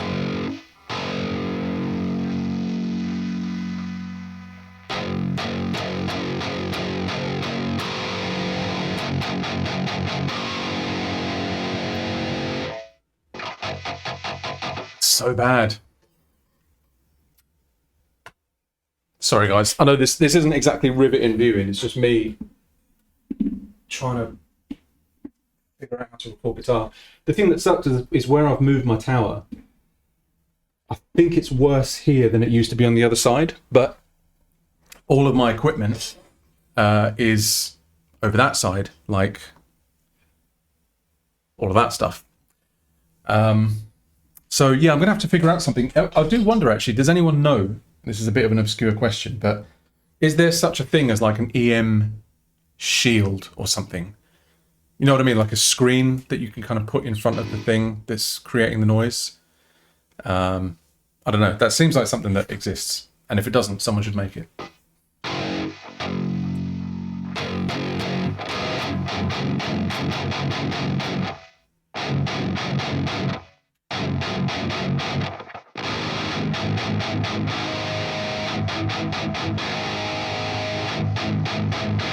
You know what I could actually do? I can move to the other desk. I do have a mic over there. You just won't be able to see me play as well. But yeah, the noise from this is ridiculous.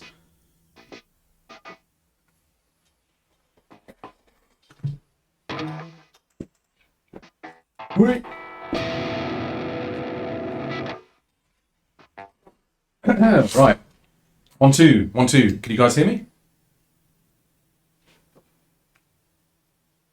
Yeah, it's really cool. Well, I'm talking. I don't actually know if people can hear me. Hey, nice one. Yeah, a friend of mine, when I moved house, he was working in office removals at the time. And yeah, it's not quite as good a mic. I can... What about this? Is that better? Is it better, Honza? Yeah, he was in office removals at the time, and he was just like, "Oh, dude, have you got a desk?" I was like, "Yeah, I got one." It was actually this one, and the office that they were doing were throwing away a sit-stand desk, like motorized, and it came with this this monitor bracket.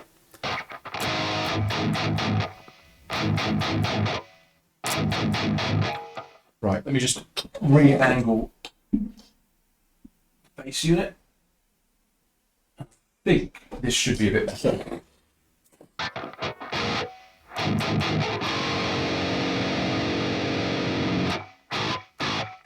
Yeah, it's better. It's good enough. I can definitely work with it.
Oh, there is not an open power cord there. Oh, Honza, don't. If you're going to do it now, because I'm ready. I've got my eyes on the chat. I'm ready for your blast beat request.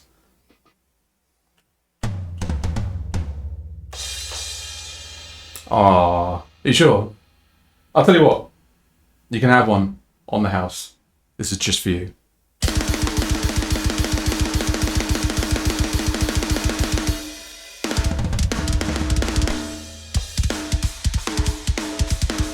Very hard to play on these tiny keys.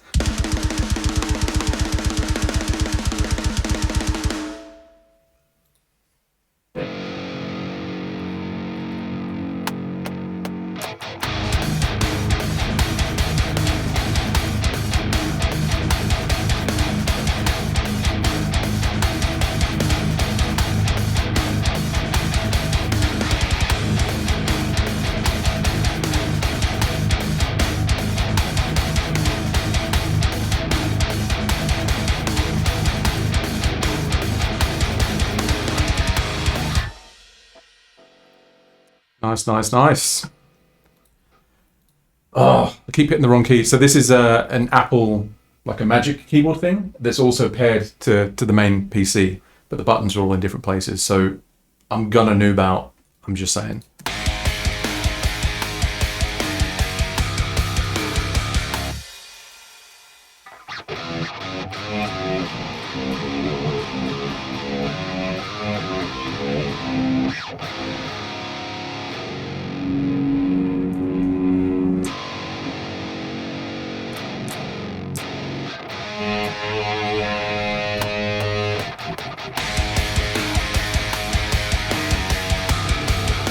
Wow.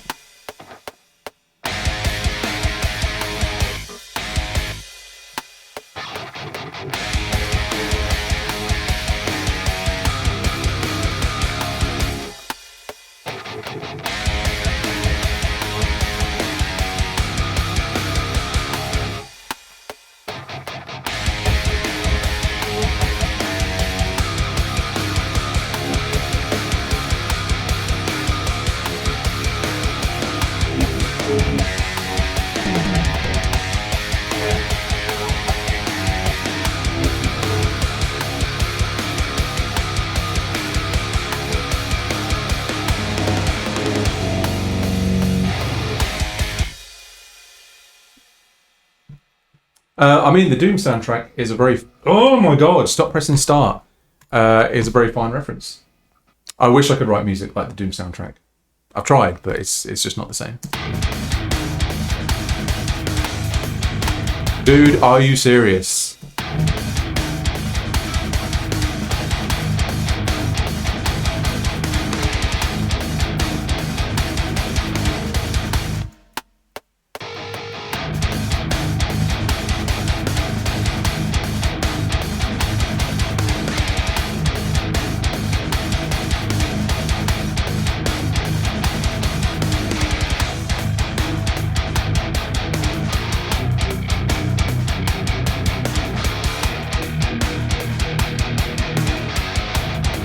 No, that's not how it goes.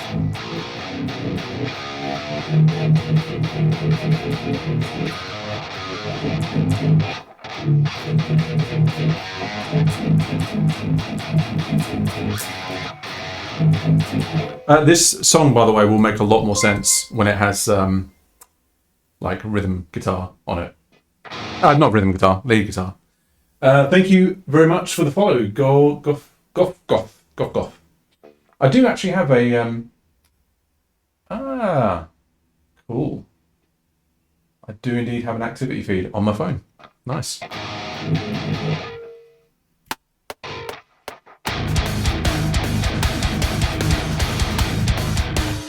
Wait, what? Ah. Dude.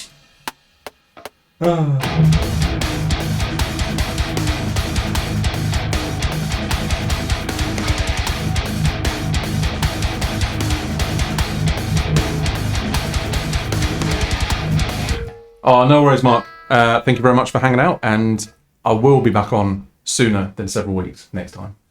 But yeah, have a good night, man, and I will catch you soon.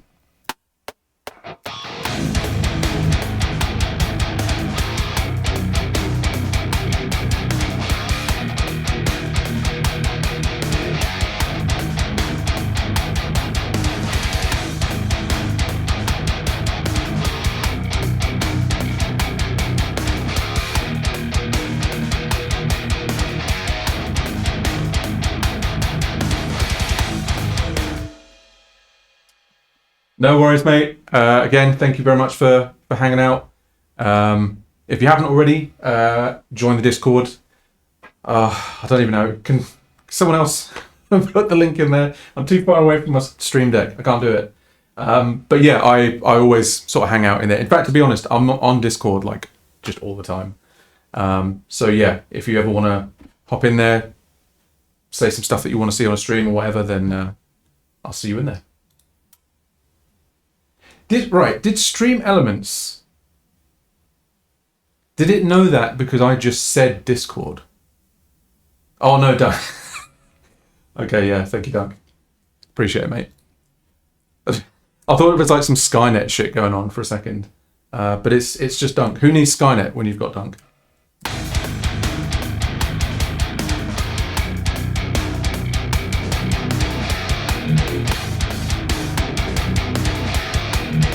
That is wrong.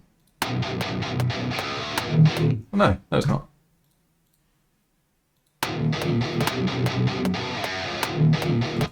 Oh, it's different the second time.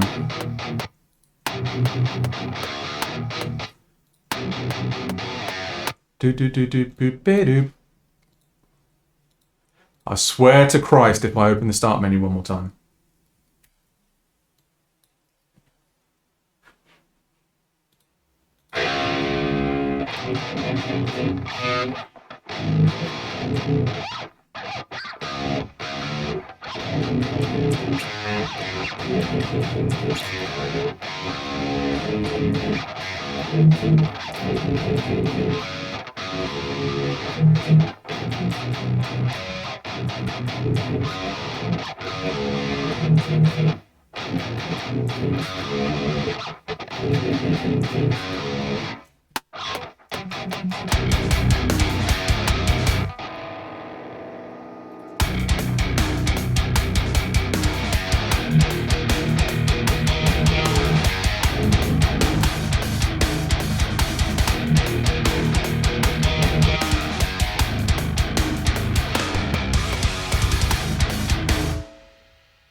Ah.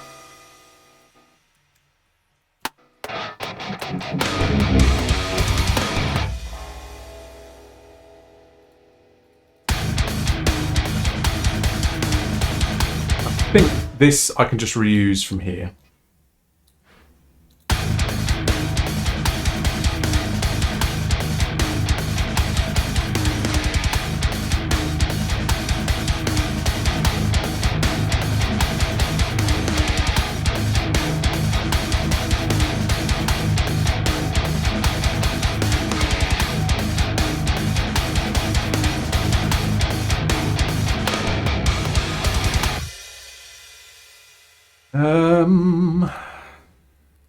That belongs there as well. Zeta World. I was wondering about the unfinished demos you had. Did you do anything with them? Well, which ones? There are many. Mostly I kind of just hang on to them in case I need them for something. And then occasionally just bring them out to work on stream because it's easier than coming up with a new idea in front of people.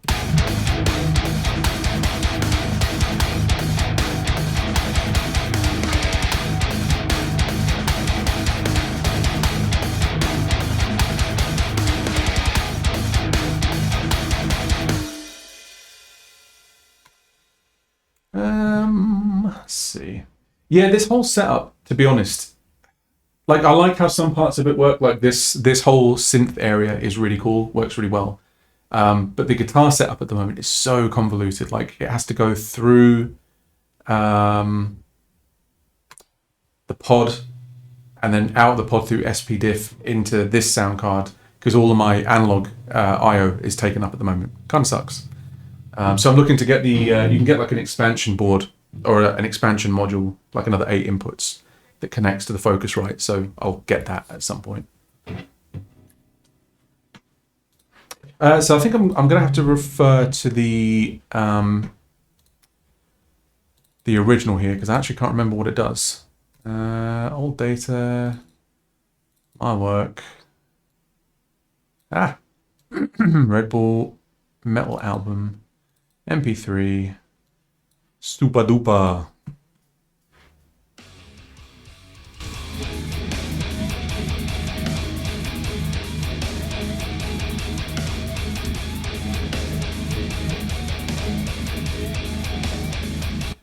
Oh man, so that's kind of an interesting thing to play.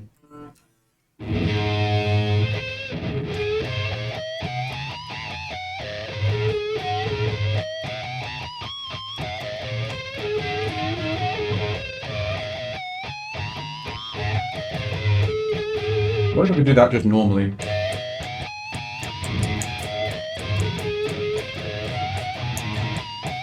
I'll try it my way, my weird way. It kind of sucks. Apologies, by the way. Anyone that is just tuning in and is wondering why you can't see my guitar. If I sit where my other camera is, the noise from the PC is like, it's unbearable. It doesn't work.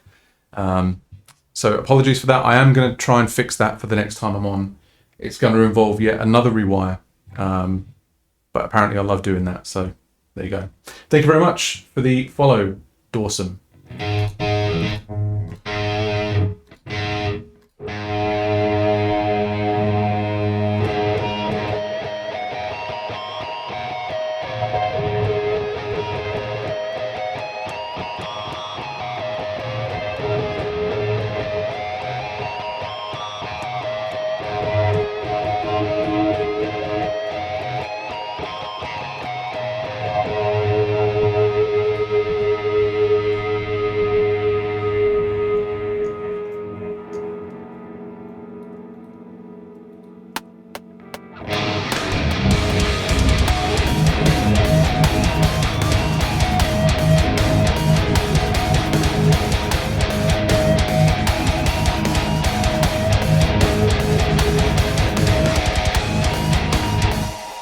Okay, see if I can record that and not screw it up.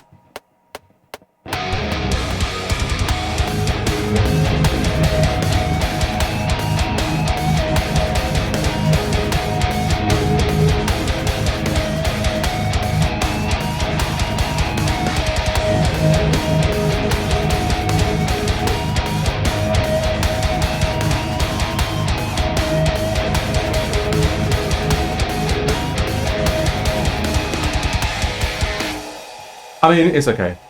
We'll, I don't know, maybe it works.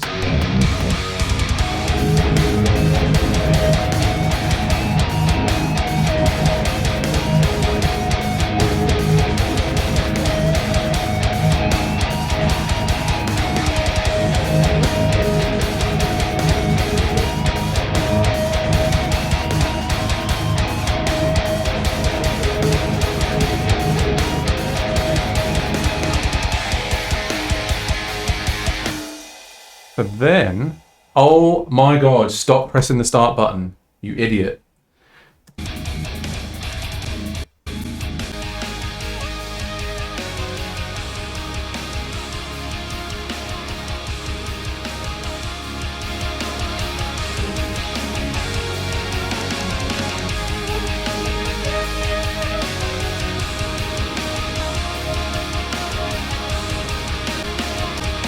Now, what are those chords doing?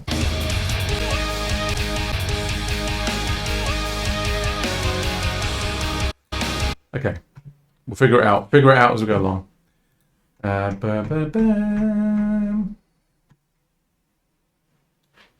Man, I wonder if I'm going to use Antidote. I wonder if I'm going to use a Super Saw.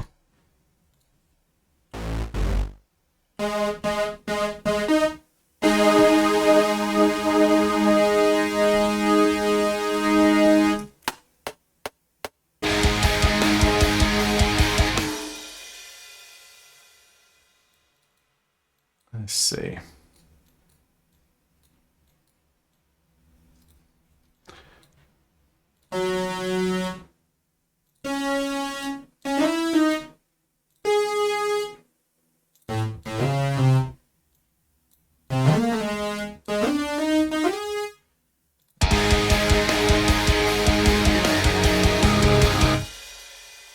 Whoops.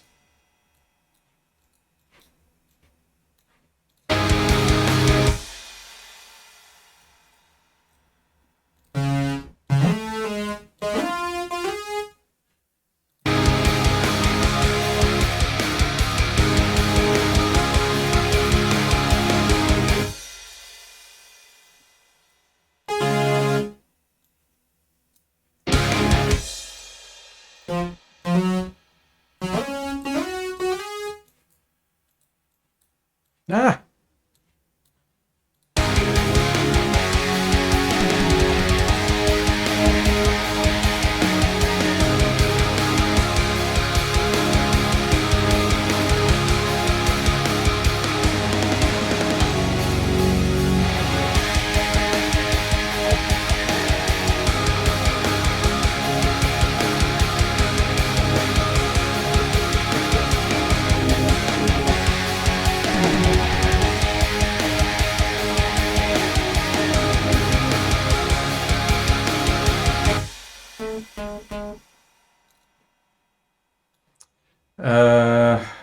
It'd be easy if this was in the right key. Let me change it.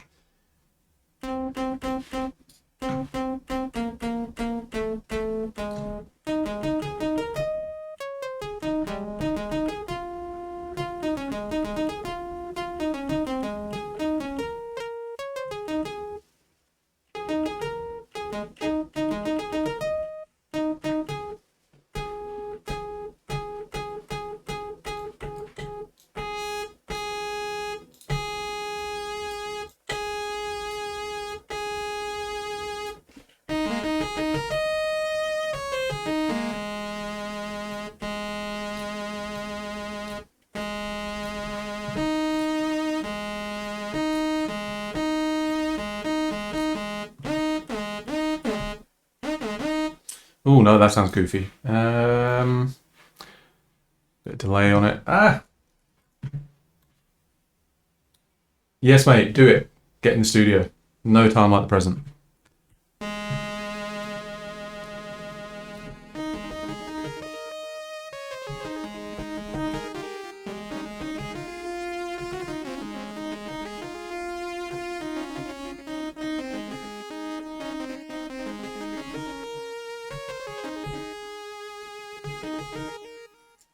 Just make sure I'm doing the right thing.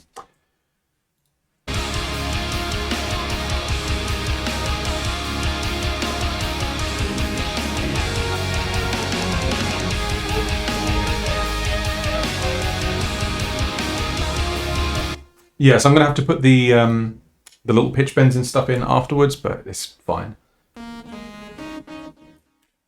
Also, apologies in advance, these keys are tiny. So I am going to suck. Fair warning. I'm about to morb. It'd be awesome if I could hear it as well. That'd be nice.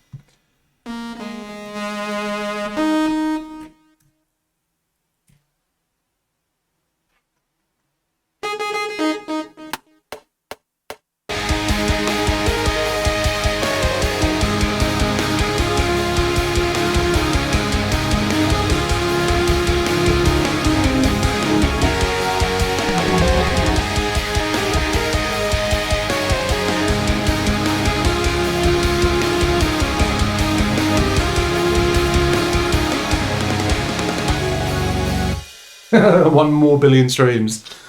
Stand back. I'm beginning to morb.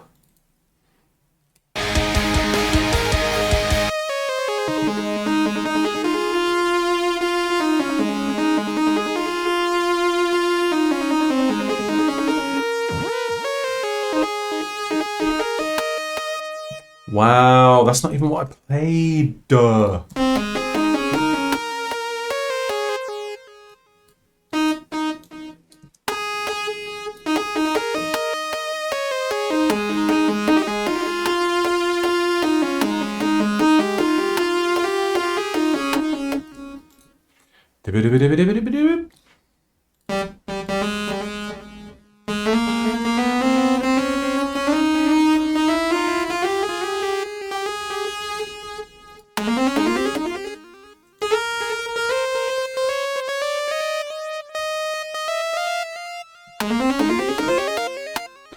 One of those is wrong.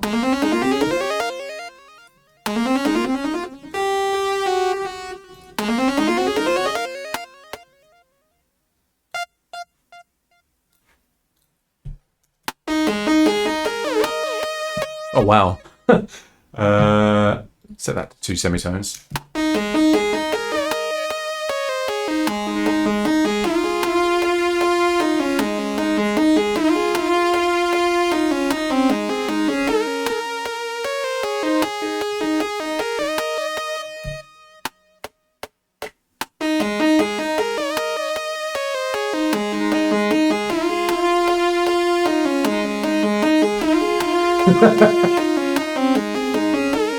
Awesome.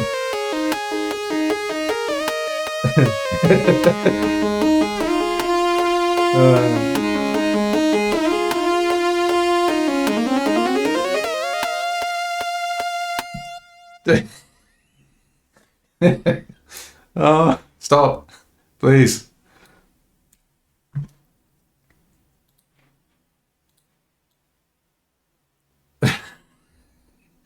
Oh fuck, you're gonna make me morb.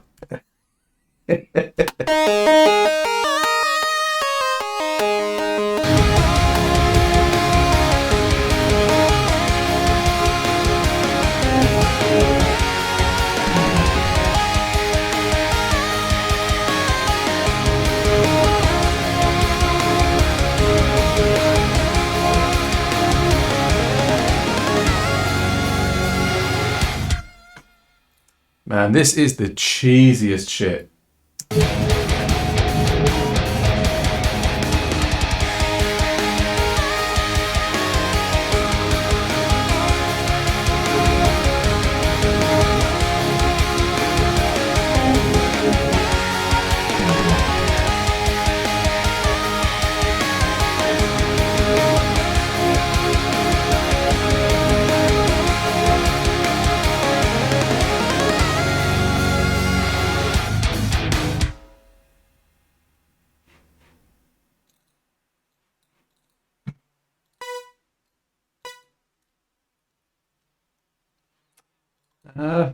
That is the wrong track.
I'm going to have to filter these pads out. They're going to be like too bright to start with.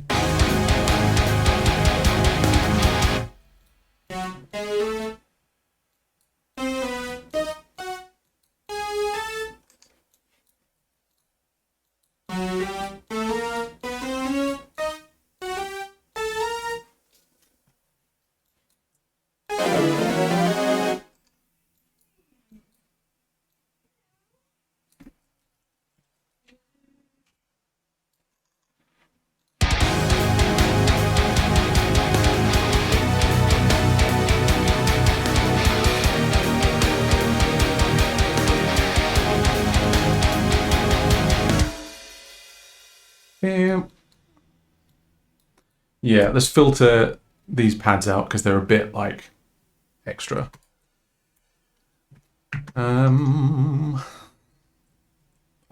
Dude, if I press the start button one more time.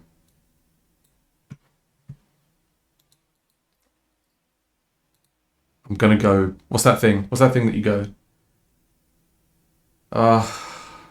It's a meme. I forgot.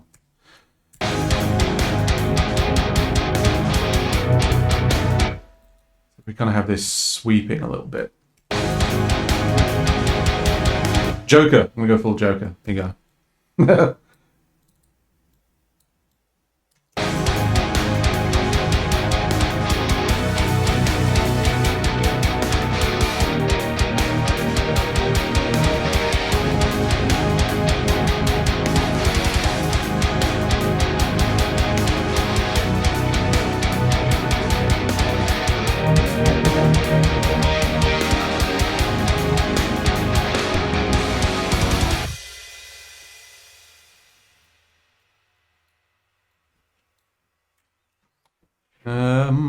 Let's automate the oscillator sync for that. I mean, I could just cut that chord out altogether, but we'll see.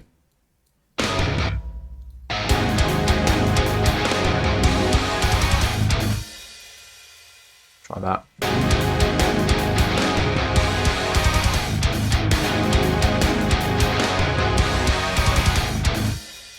I'll do something with it. I'm not going to get too caught up on the detail.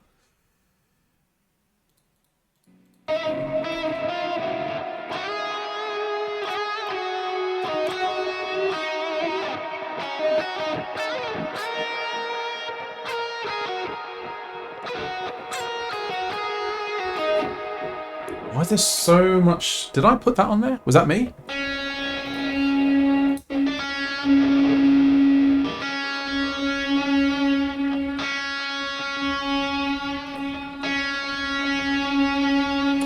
I need something with a what do you call it? Auto wah. I think Corey Wong has it.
Ah, can't even hear myself, man.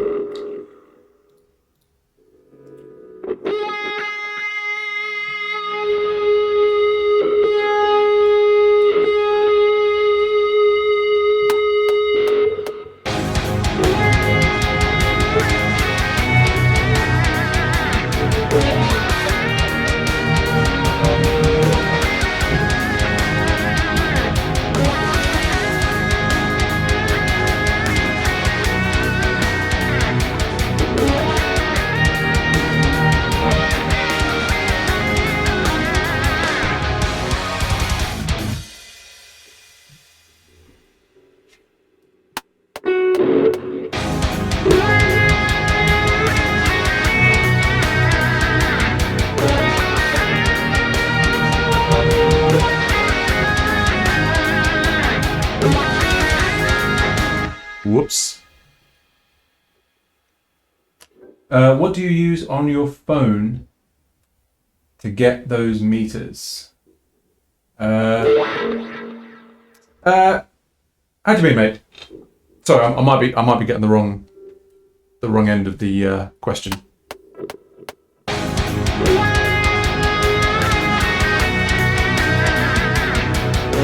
Nah.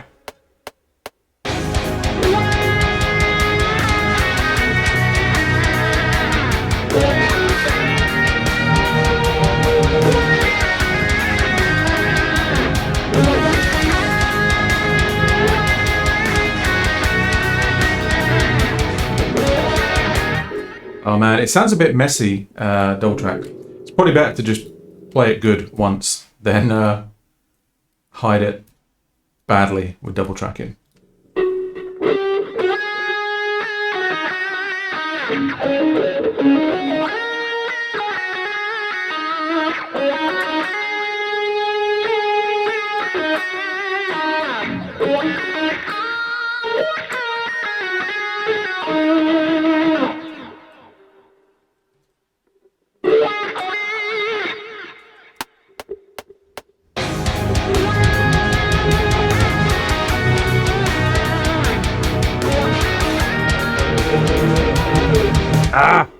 Strings are kind of dead. Kind of seeing some VU meters as you play on your phone. Oh, no. So I think the phone's probably just picking some stuff up off the monitor. All that's on my phone is Twitch chat. It's nothing too exciting or interesting. But there are VU meters and everything that you can get for phones. I think I have a couple. But yeah, so it's just Twitch chat.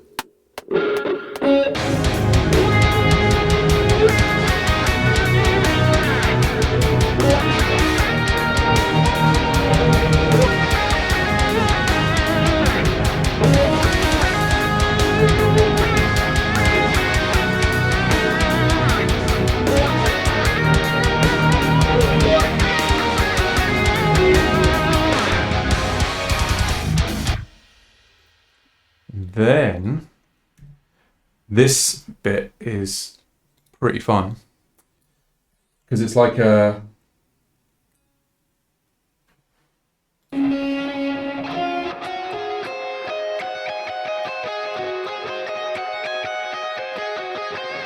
but it's done in harmonics.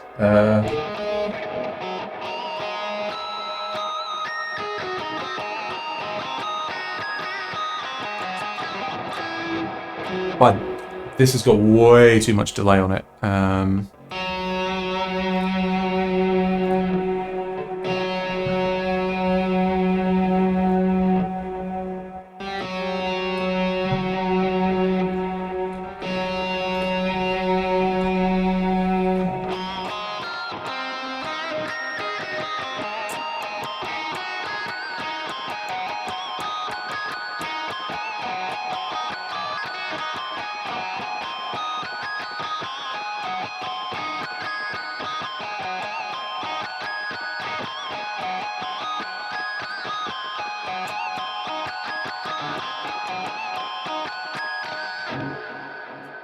And then it's triple harmonized, I think. So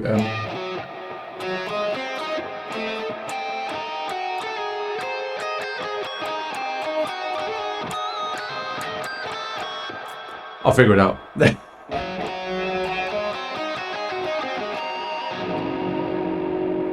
At least I think that's what it does. Let me listen to the original.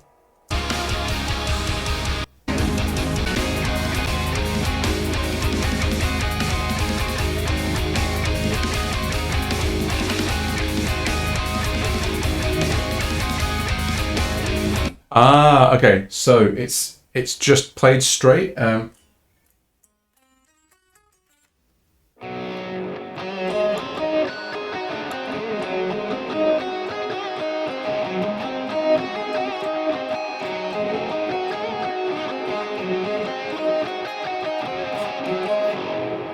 And then that's harmonized, and then there's a layer of the pinched harmonic stuff underneath. But I still need to bring a lot of that.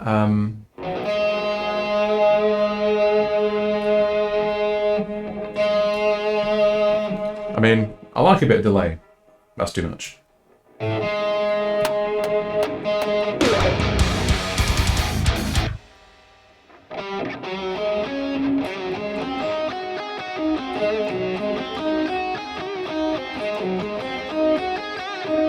and I think there's a bend on every like first beat or something, so it's like.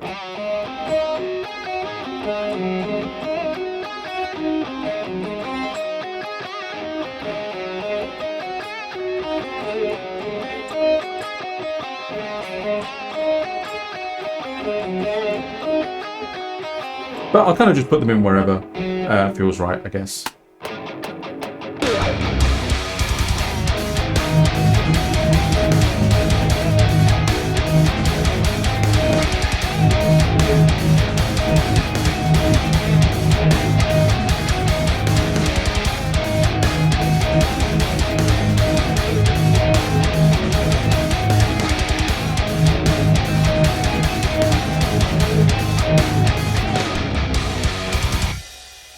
I can barely hear that.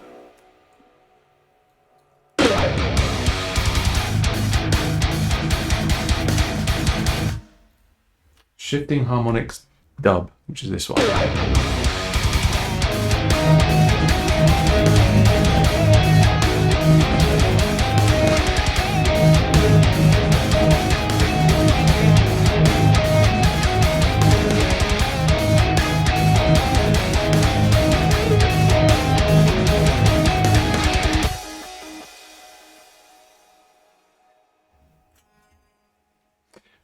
What would it sound like if I did... No, I think it would have to be...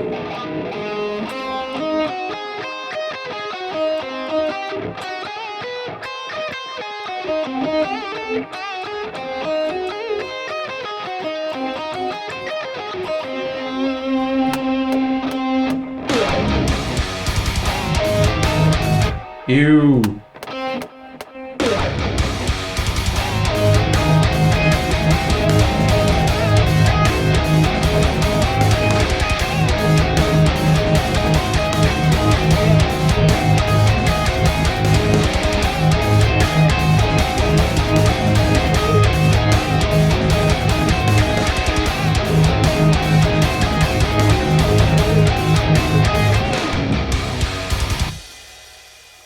And then we'll do one more.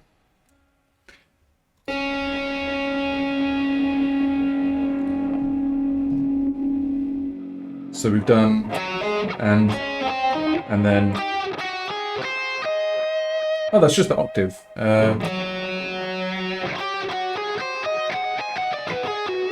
We'll see how it sounds. It might be stupid.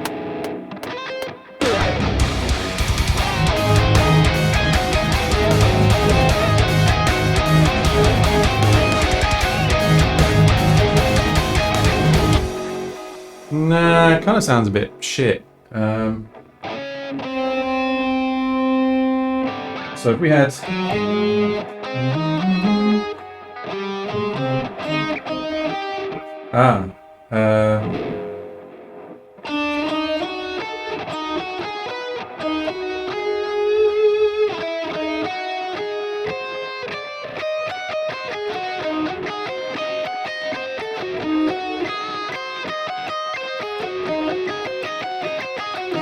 I think that's the missing harmony, maybe.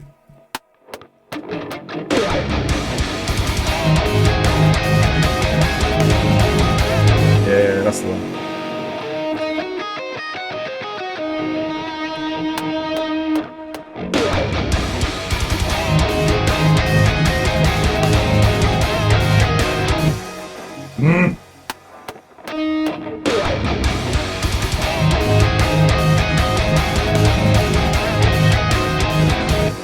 Seriously now.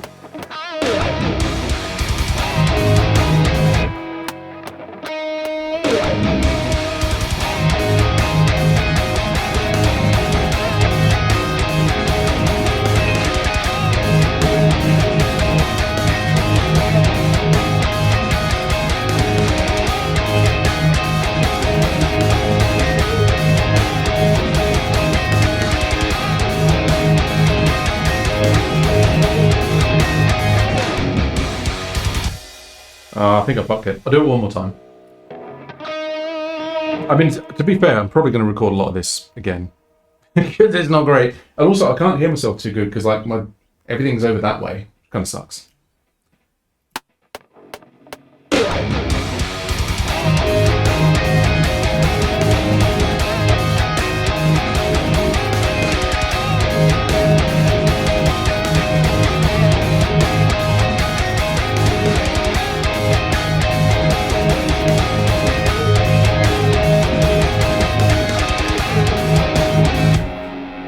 Come on, man. You can do it.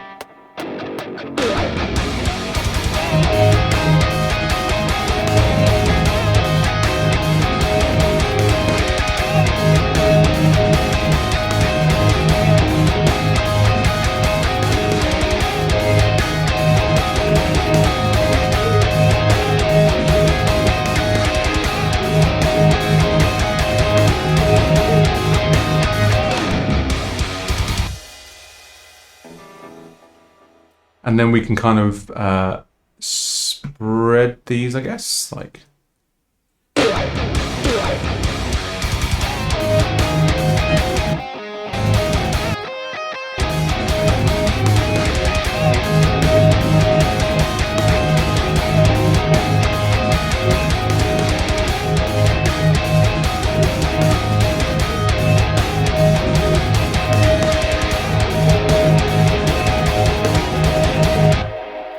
Hey, Steve, how's it going, man?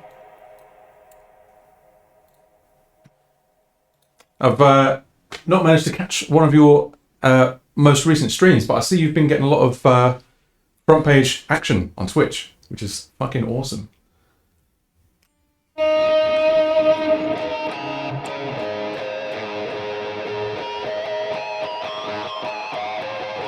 Definitely go give Steve Ford a follow. He's a ridiculous guitar player. I used to watch him play in the village near me when I lived down south. Me and good old Brett G would come down and watch you do your thing. It was always a pleasure to watch. So nice to see you doing it on Twitch as well, mate.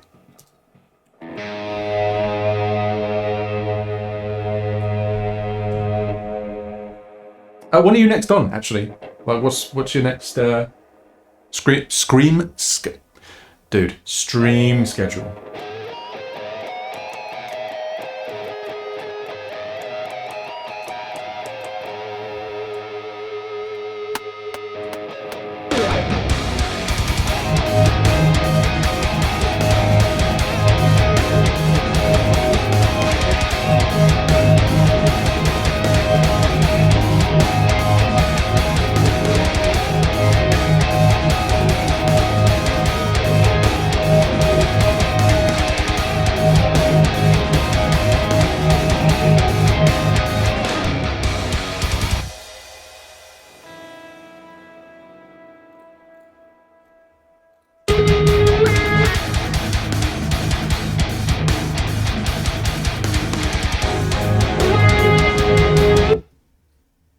Oh, where's my audio gone?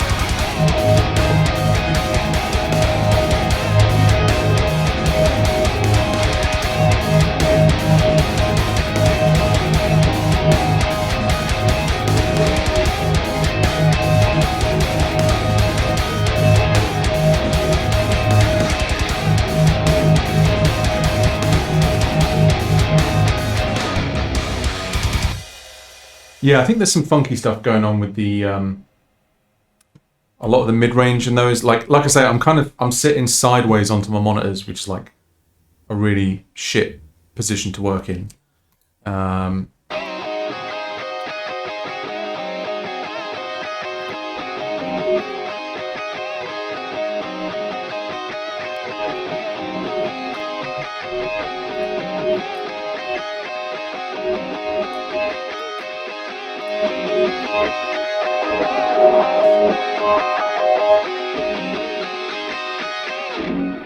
I think that's where all the bad stuff was.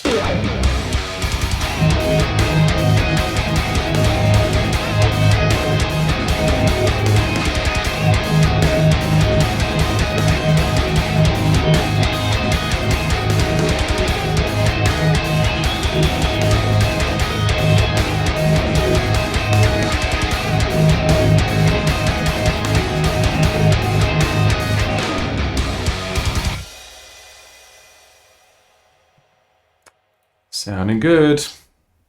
I mean, there's loads of work to do on it, but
that's a little bit of a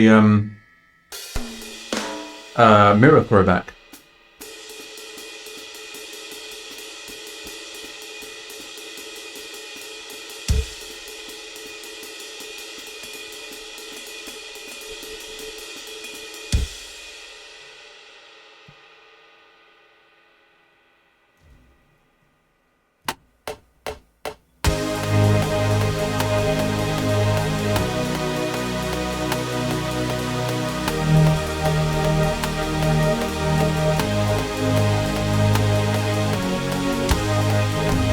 Whoops.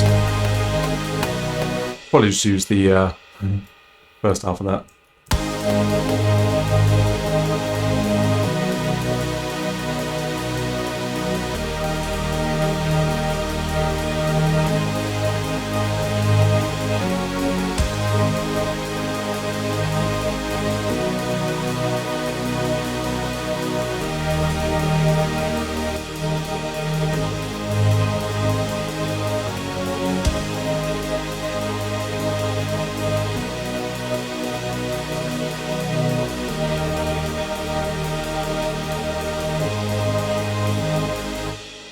Man, can you imagine like Juche metal? Jugen.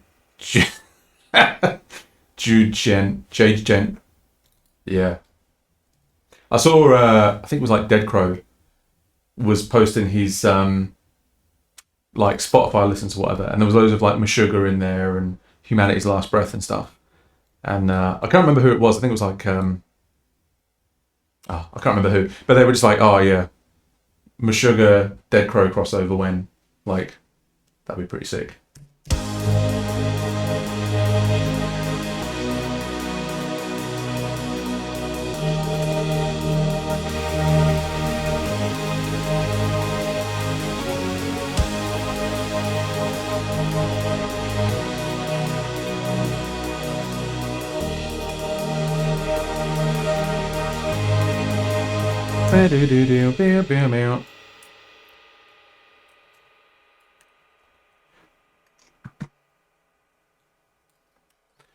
Which is back to the beginning of the song.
Ah!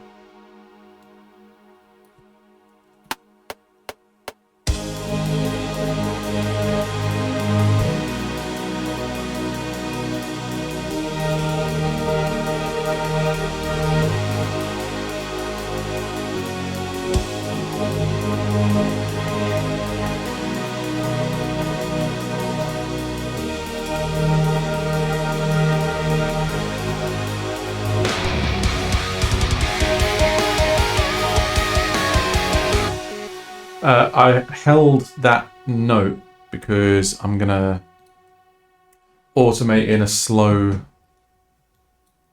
two semitone. Two semitone pitch rise.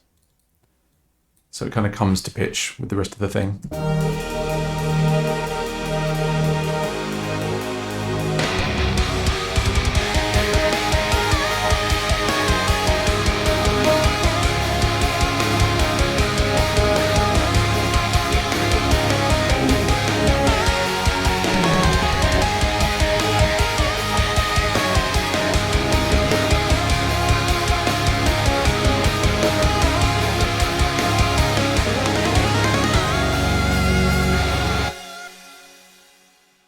So this is also, I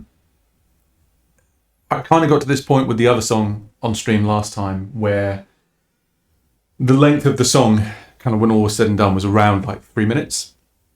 So there's definitely some stuff that I want to build out on. So this section,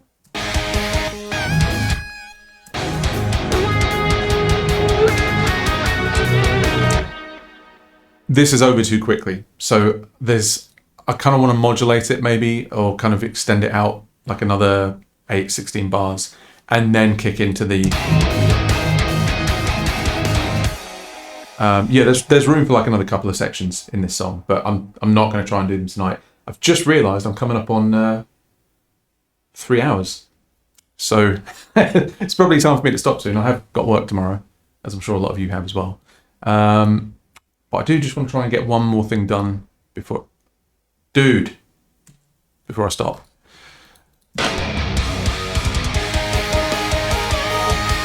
I wonder how that would sound on guitar as well.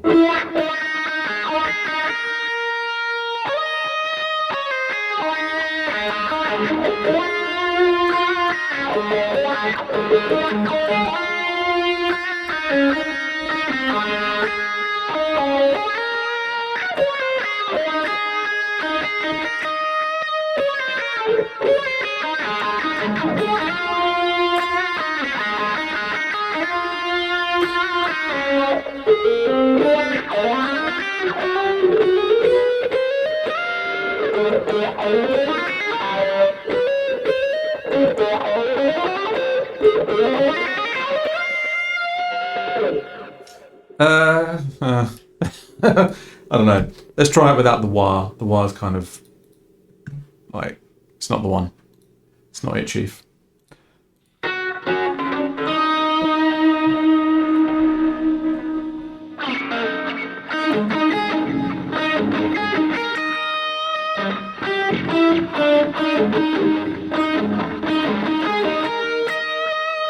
Yeah, I have to kind of switch fingers because I want to get the vibrato on that end note.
Hey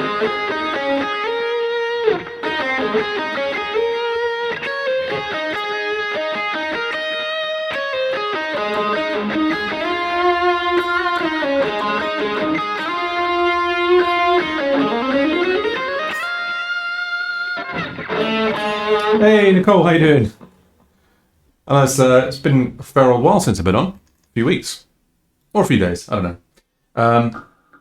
In case you are wondering what I'm up to, I think I actually started this the last time I was on, like just after I'd finished another song. And also, if you're wondering why you can't see me properly, I moved things around in here, and my desktop computer is just kicking off like so much noise. I can't sit in front of my other screen, so I'm at my second desk and monitors and everything.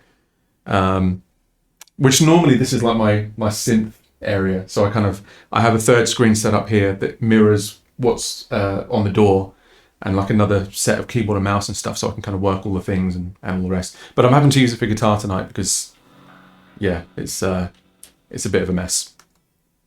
So why don't we, just to kind of close out, I'm going to just jam along a little bit with the rhythm guitars. I know you've only just got in here, Nicole. I'm not leaving just because you got here.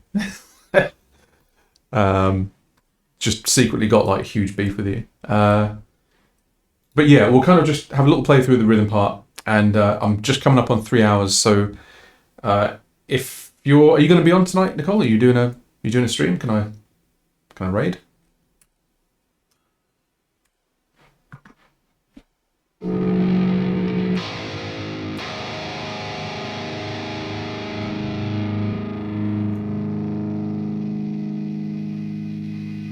Yeah, I'd love to do a stream at some point, just kind of like really focusing on this stuff. Like I've been doing a lot of electronic music where I literally kind of just sit down at this stuff. I'm not really looking at the screen, and you just press buttons and see what comes out, and it's like super, super creative. So it'd be nice to have a kind of chill stream where maybe there's not so much talking, get a few beers on the go and just sort of see what happens. Because it is very, very fun stuff. And I love nerding out about all that stuff anyway. So maybe next stream we'll kind of focus on the hardware a bit, and I can sort of show you around.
Right.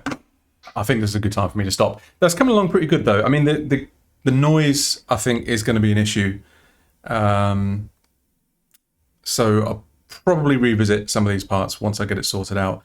The only thing I can really think to do is just literally move everything as far away as it's possible to move it from my guitar.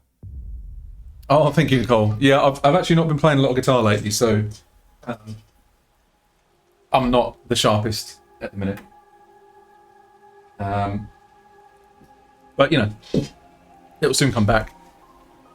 But, yeah, so it's been really, really nice to hang out with everyone again tonight. If you've just joined and you have missed, and in fact, if you're new, I remember how to do this now, come and join the Discord. I'm always in there pretty much all the time, all day. Got no life. I'll try and get back on a bit more regularly. There's a whole bunch of stuff that happened, like just reasons that I wasn't on. But it's very nice to be back, very fun. Yeah, I don't know what we'll do next time. We'll kind of work on this song a bit more, do some electronic stuff. Like I'd love to kind of get into the nuts and bolts of all the synth stuff because it's super nerdy and it's very fun. I'll just very quickly see who's about. Let's see. Who's on? Nobody. Yeah. So I guess there's nothing to do except just go live your lives. Oh yeah, Honza, this is another one of my Subspace Telegrams tracks.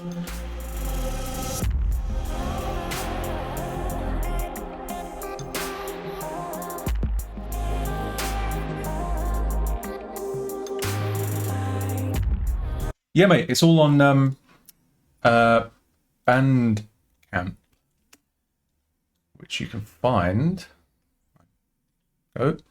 So these are all the releases I have up at the minute. I do want to add my back catalogue. That's kind of something I've been meaning to do, is kind of just incorporate all of the old stuff all the way back into Bandcamp, because at the moment it's still kind of going through distributors and all the rest of it, and it's like kind of doesn't really make sense at this point because I'm just me, you know, just doing my thing.